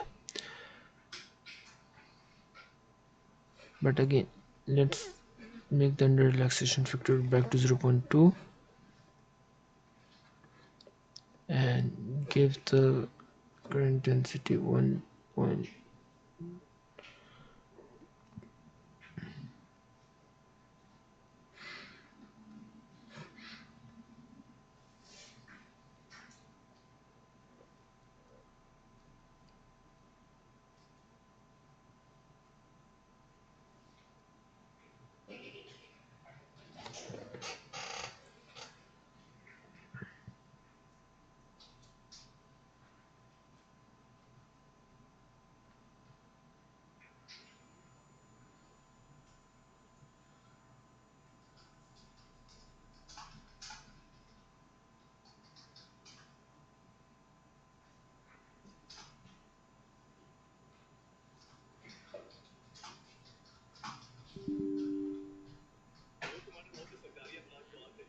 As we are getting the error for floating point exception, we should reinitialize our problem, and by reinitializing, make sure that the momentum under relaxation factor is 0.3 in the when we go to the solution, and we can go to the controls.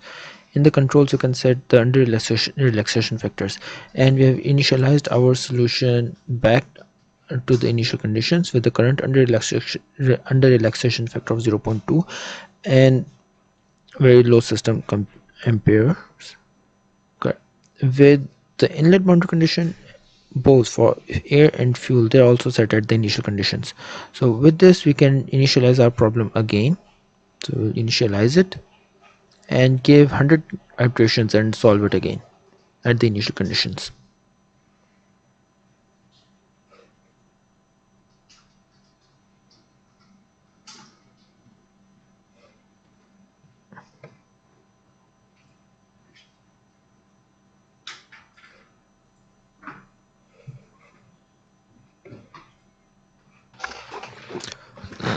So the first 100 iterations are completed, and as you can see, this residuals, they have converged properly, and the system voltage is gained up to 1.18 volts, which is steady. So this is so our convergence for voltage is also steady.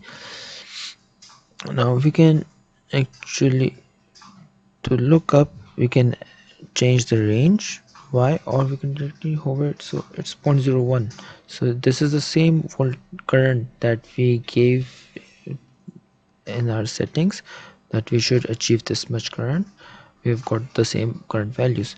And now, as far as the O2 utilization is concerned, it's correct, but there's some problems with the fuel utilization, H2 utilization. So we should look into that, and the temperatures, this should be steady about it. To look into the utilization, we are getting, it is not possible to get a negative utilization. So we should look into the formula that we have given for the fuel utilization. Yep.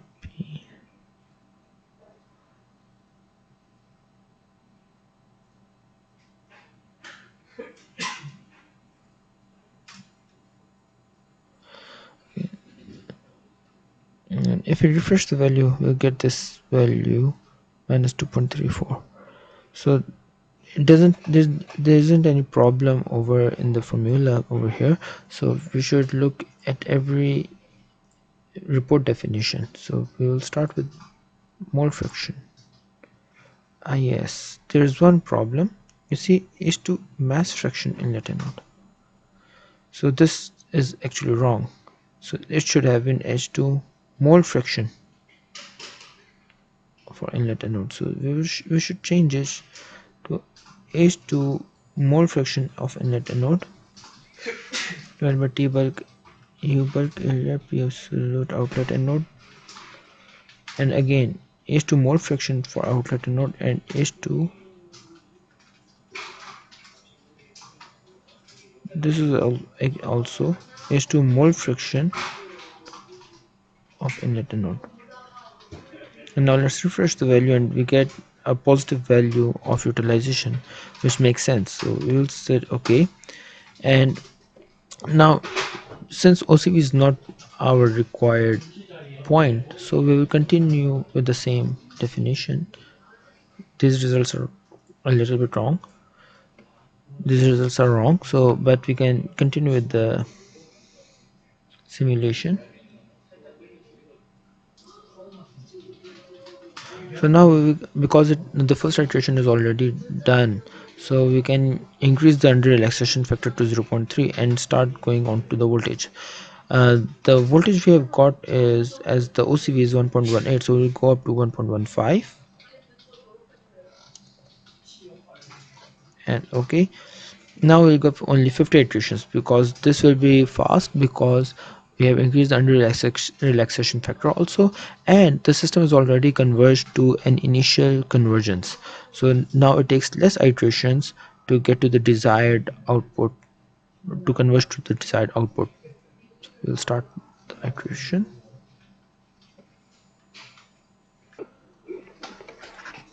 Now the initial 50 iterations are done and we can move forward to change the required inputs.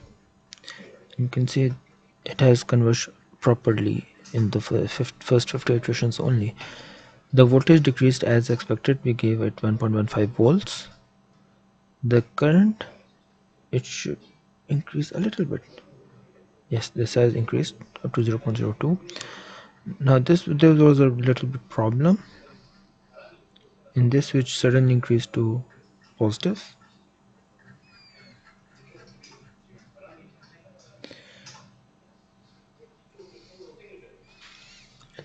And we will continue our calculation by decreasing the voltage to 1.1 volt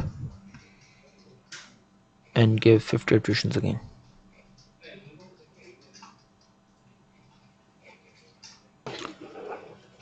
Likewise, we will continue changing the input conditions.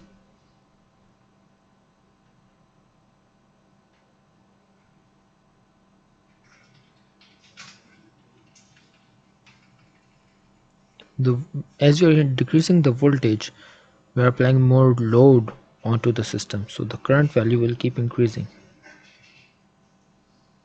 And likewise, the utilization is also increasing, but the minimum mole fraction should keep decreasing, and the temperature will increase. So now let's give 1.05, okay, and give again 50 iterations.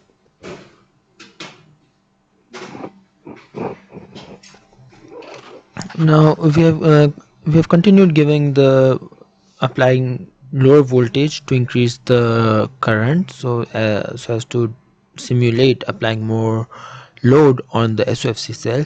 But since we are not optimizing the inlet boundary conditions, so we will get the final boundary conditions, we'll try to get them at a voltage of 0.9, for which we will make all the control plots. So it's good time that we save the file, so by save project, and all the data will be written onto the in the working directory. We will, for the sake of making the IV characteristic curve, we will continue till 0.8 volt and see how the characteristic curve which we get. But for plotting the contours, we will take this boundary condition of 0.9 volt and plot the contour plots. So we will continue giving apply more load now, and in the end we will solve again for 0.9 volt to get this, to get the boundary condition, to get the same contour plots. Okay, and calculate again. So we have continued the simulation applying more load till a voltage of 0.8 volt, but as we discussed earlier also, there was not enough oxygen. So if you go to the minimum mole fraction, so there was no oxygen available at the electrolyte, and that is last time when we started to increase the oxygen and things went out of control, because it requires much more in-depth study towards optimizing the boundary conditions of our problem. So we'll stick to here for the time being and move on towards the post processing of the results. But this was important to get multiple points for plotting the IV characteristic curve. So with these voltage steps of 1.18 all the way to 0.8 volts, the first part is to plot the IV characteristic curve. So in our case now we have given zero point 0.05 voltage step almost, except for the first step we have given 0.05 voltage step for every condition, and corresponding to every condition we have got the cell currents. And this file we can get from is stored actually in the working directory. So if you go into the working directory and we make the basic model number 3 dp0 fluent, and here's the report file. So this report file we can copy it to our control C and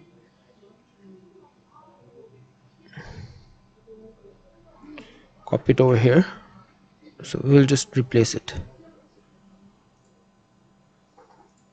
Okay, so this is the file that we have right now, and it contains all the conditions that we gave in the report plot file.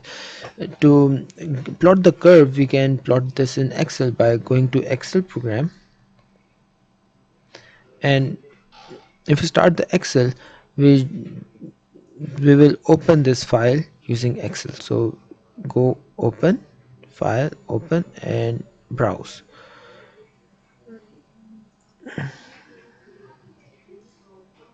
And all Excel files, all files, and in all files you'll directly go and it will start the text import wizard. Here we go, next, and space, our delimiter is space, text qualifier is double commas, and yes, this we need the first column and finish. So with this we get all the values in Excel file, but as we know that our first iteration we gave it for 100 and there was no change in it, so we can see that the cell voltage, we will always pick the last of the iterations. So this is saved for every iteration. So 100, 150,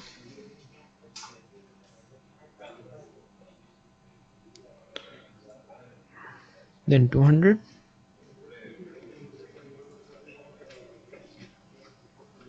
250,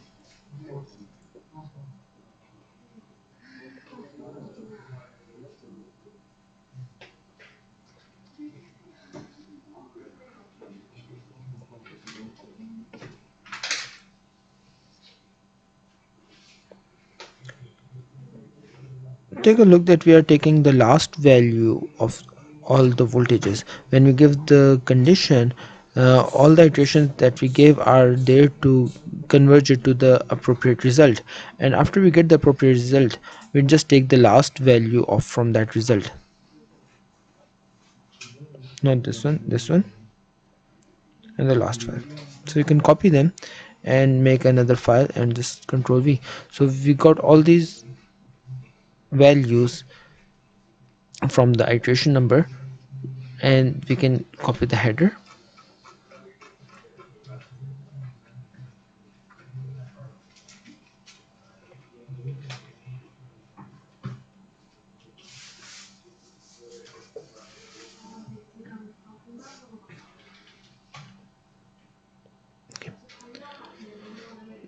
Now using these values we can plot our IV characteristic curve, but there's one more thing that we discussed earlier also, that for the IV characteristic curve this is actually voltage and current density. So this is the total current, not the current density.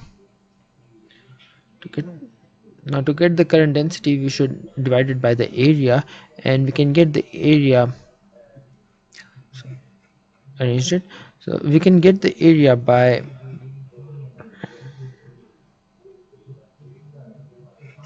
from the report definitions.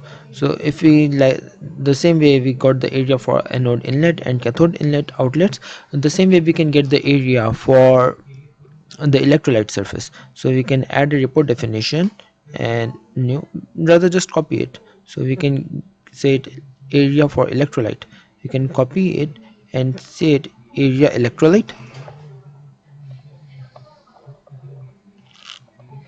and define it as specify our. So right now we can give anode or cathode. So this is the electrolyte, okay, and we can compute it. So our desired area is actually 0.002 meter square. So we'll copy this area and go into the Excel file again and set it current density.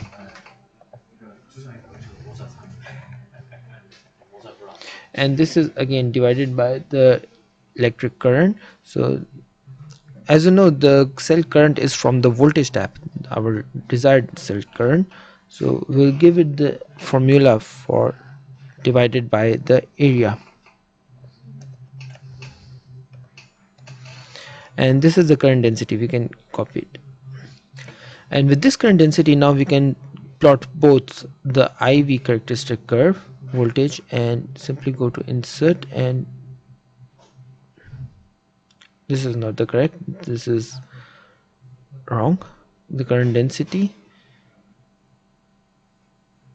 should be in the x-axis. So let's just delete it.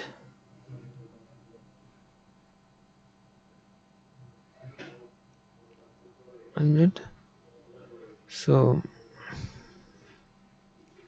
series name is IV characteristics, IV,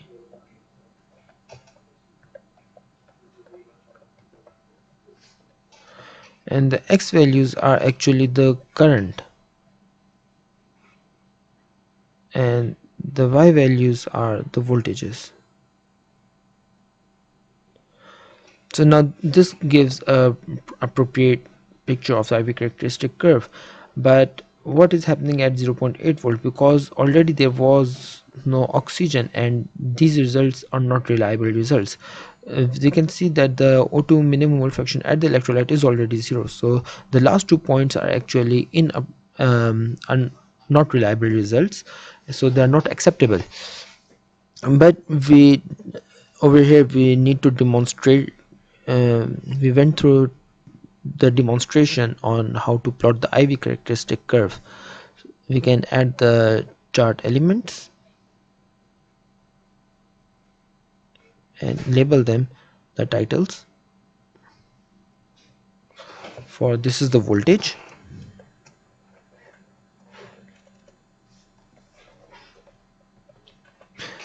in volts,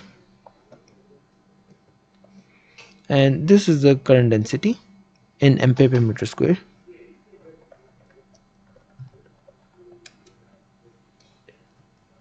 Ampere.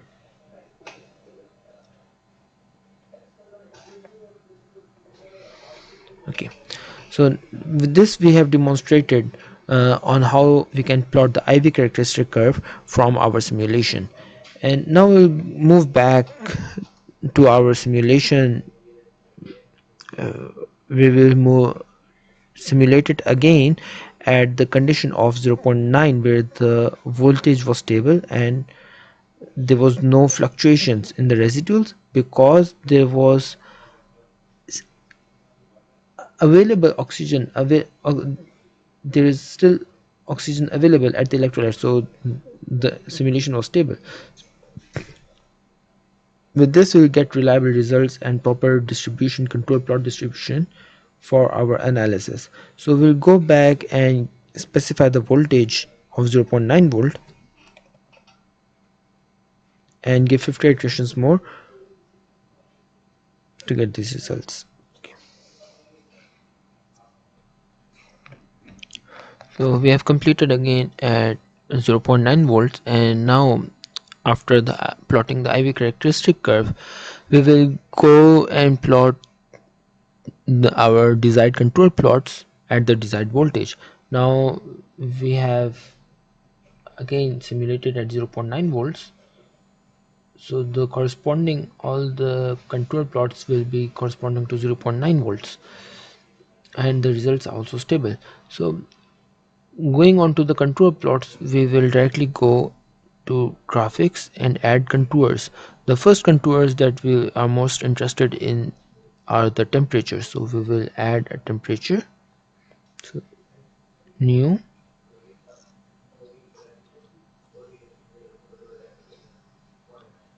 and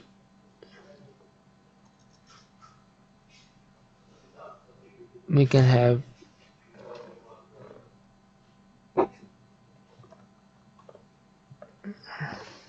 temperature at the electrolyte surface.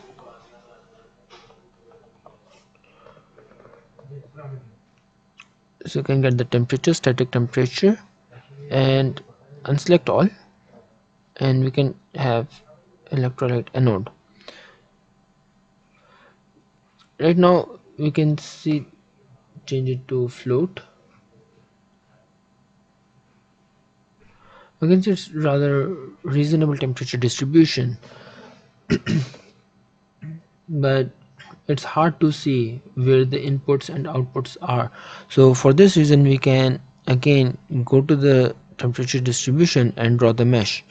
So here we will increase and select the outline and increase display, so this will be displayed.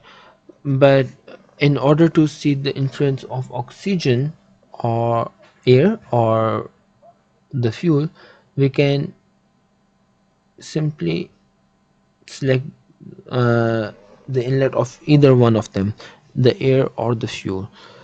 So in this case we'll select the fuel and display. So we have got only just two arrows showing.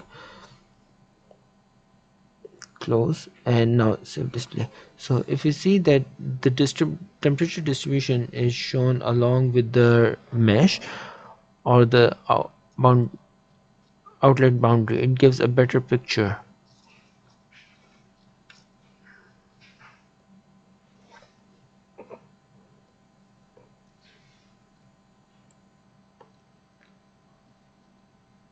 Once we have set it appropriately, we can save the state as clicking the use active, and it will save the state by state 0.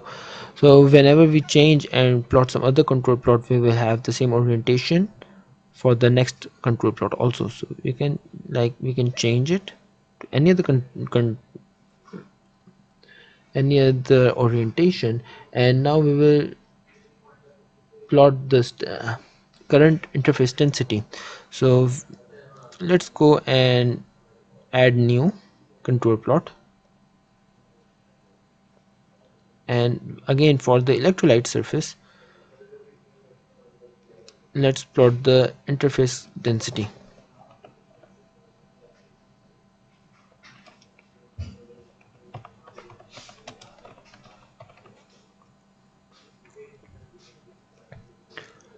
And here we can go to user interface current density, and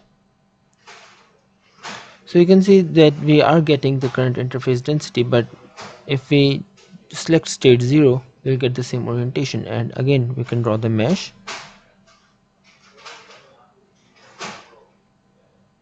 and you see we can get the same orientation like we said before. And we can set it again to float, and we get the interface current density as follows. And we can get a better picture. And since if it's not clear, this orientation helps to get all the different plots in the same orientation. If we save the state, and we can have multiple states, so this is state 1. Now the next important part is the nurse potential. New, we can plot for nurse potential.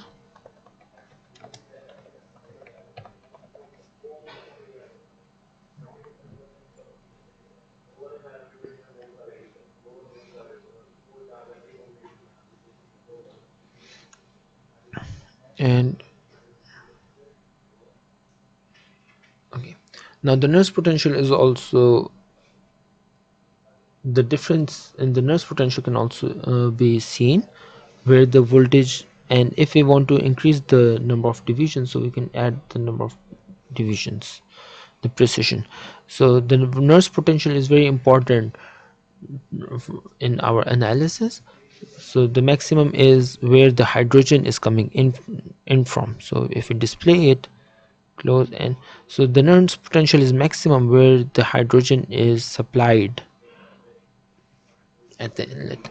So after that we can go to the activation over potential. That is actually the loss, and we can go new contour plot for over potential.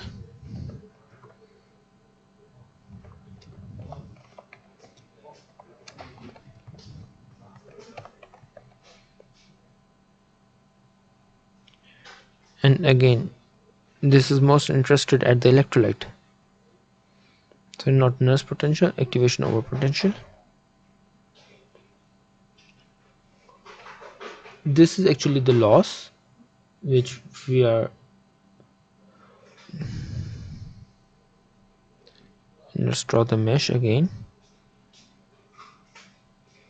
Okay, so now this depicts the losses that we get during our simulation. So again, this is maximum where the hydrogen is at inlet, but this also depends upon temperature distributions. The activation of potential is highly dependent upon the temperatures.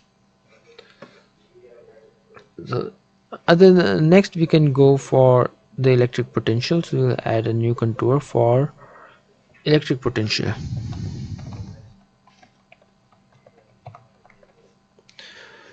And again at the anode,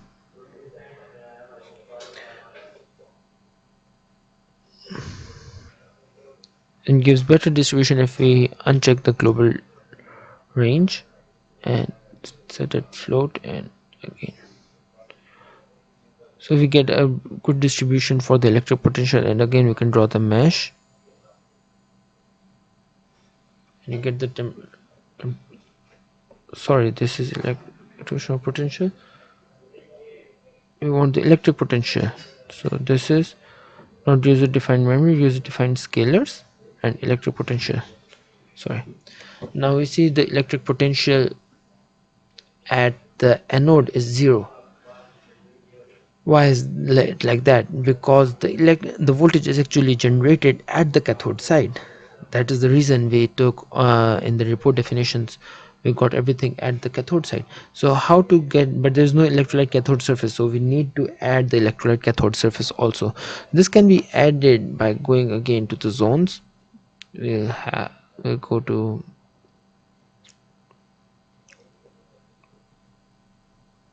create zone, and here we will add, not,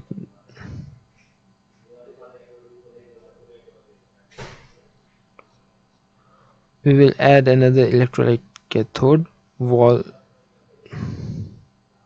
right? And it created zone surface 22. Now zone surface 22 we can actually rename it as wall electrolyte cathode.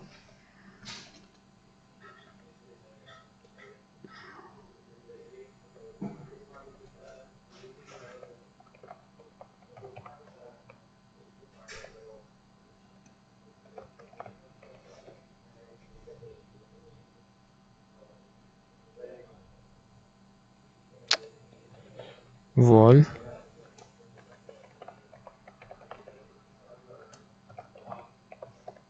cathode.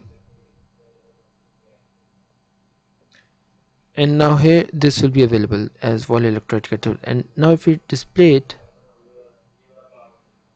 see that we are getting a good potential, but still the difference is very less, so we should add more precision to it to get a better distribution of the electric potential. So now we can see the voltage distribution that is produced on the cathode side of the electrolyte.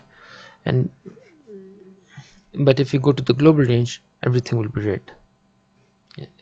You see, maximum potential is being generated because on the anode side there was zero, but if we go only for the cathode side, we are getting good distribution of the electric potential. Now the next very important parameters are the mole fractions that are available at the electrolyte. So we'll add new control plots for the mole fractions available for hydrogen. So we'll add H2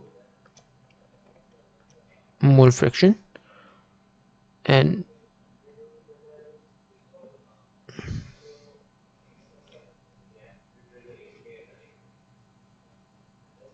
float, and again we'll skip the global range and plot the species mole fraction of H2. And now this is the mole fraction of H2 that we see along the flow of hydrogen, and for this purpose the most important is the flow of hydrogen. So we'll keep the inlet and outlet corresponding to the fuel and display it. And you see, as the flow goes along the channel, the hydrogen is consumed and the mole fraction of hydrogen is depleted. Likewise, we can plot for the mole fraction of oxygen. So we can copy it and O2 mole fraction.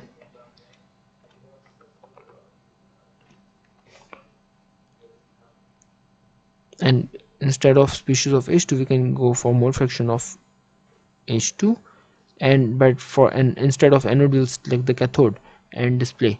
So at the cathode side we get a much more better distribution, like more gradients in the distribution of oxygen, and the variation is very high also, from 0.2 to 0.031.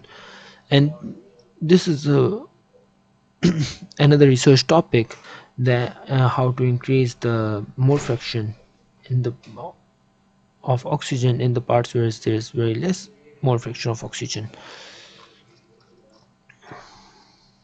But for this, when we draw the mesh, if we draw the mesh, we don't want our inlet and outlet be highlighted in accordance to the fuel, but instead we need it in accordance with the air. So we can display it in accordance with air. So as you can see, the mole fraction of oxygen is least affected by the flow direction, but rather in the transverse direction where there was no direct contact of air with the electrolyte surface.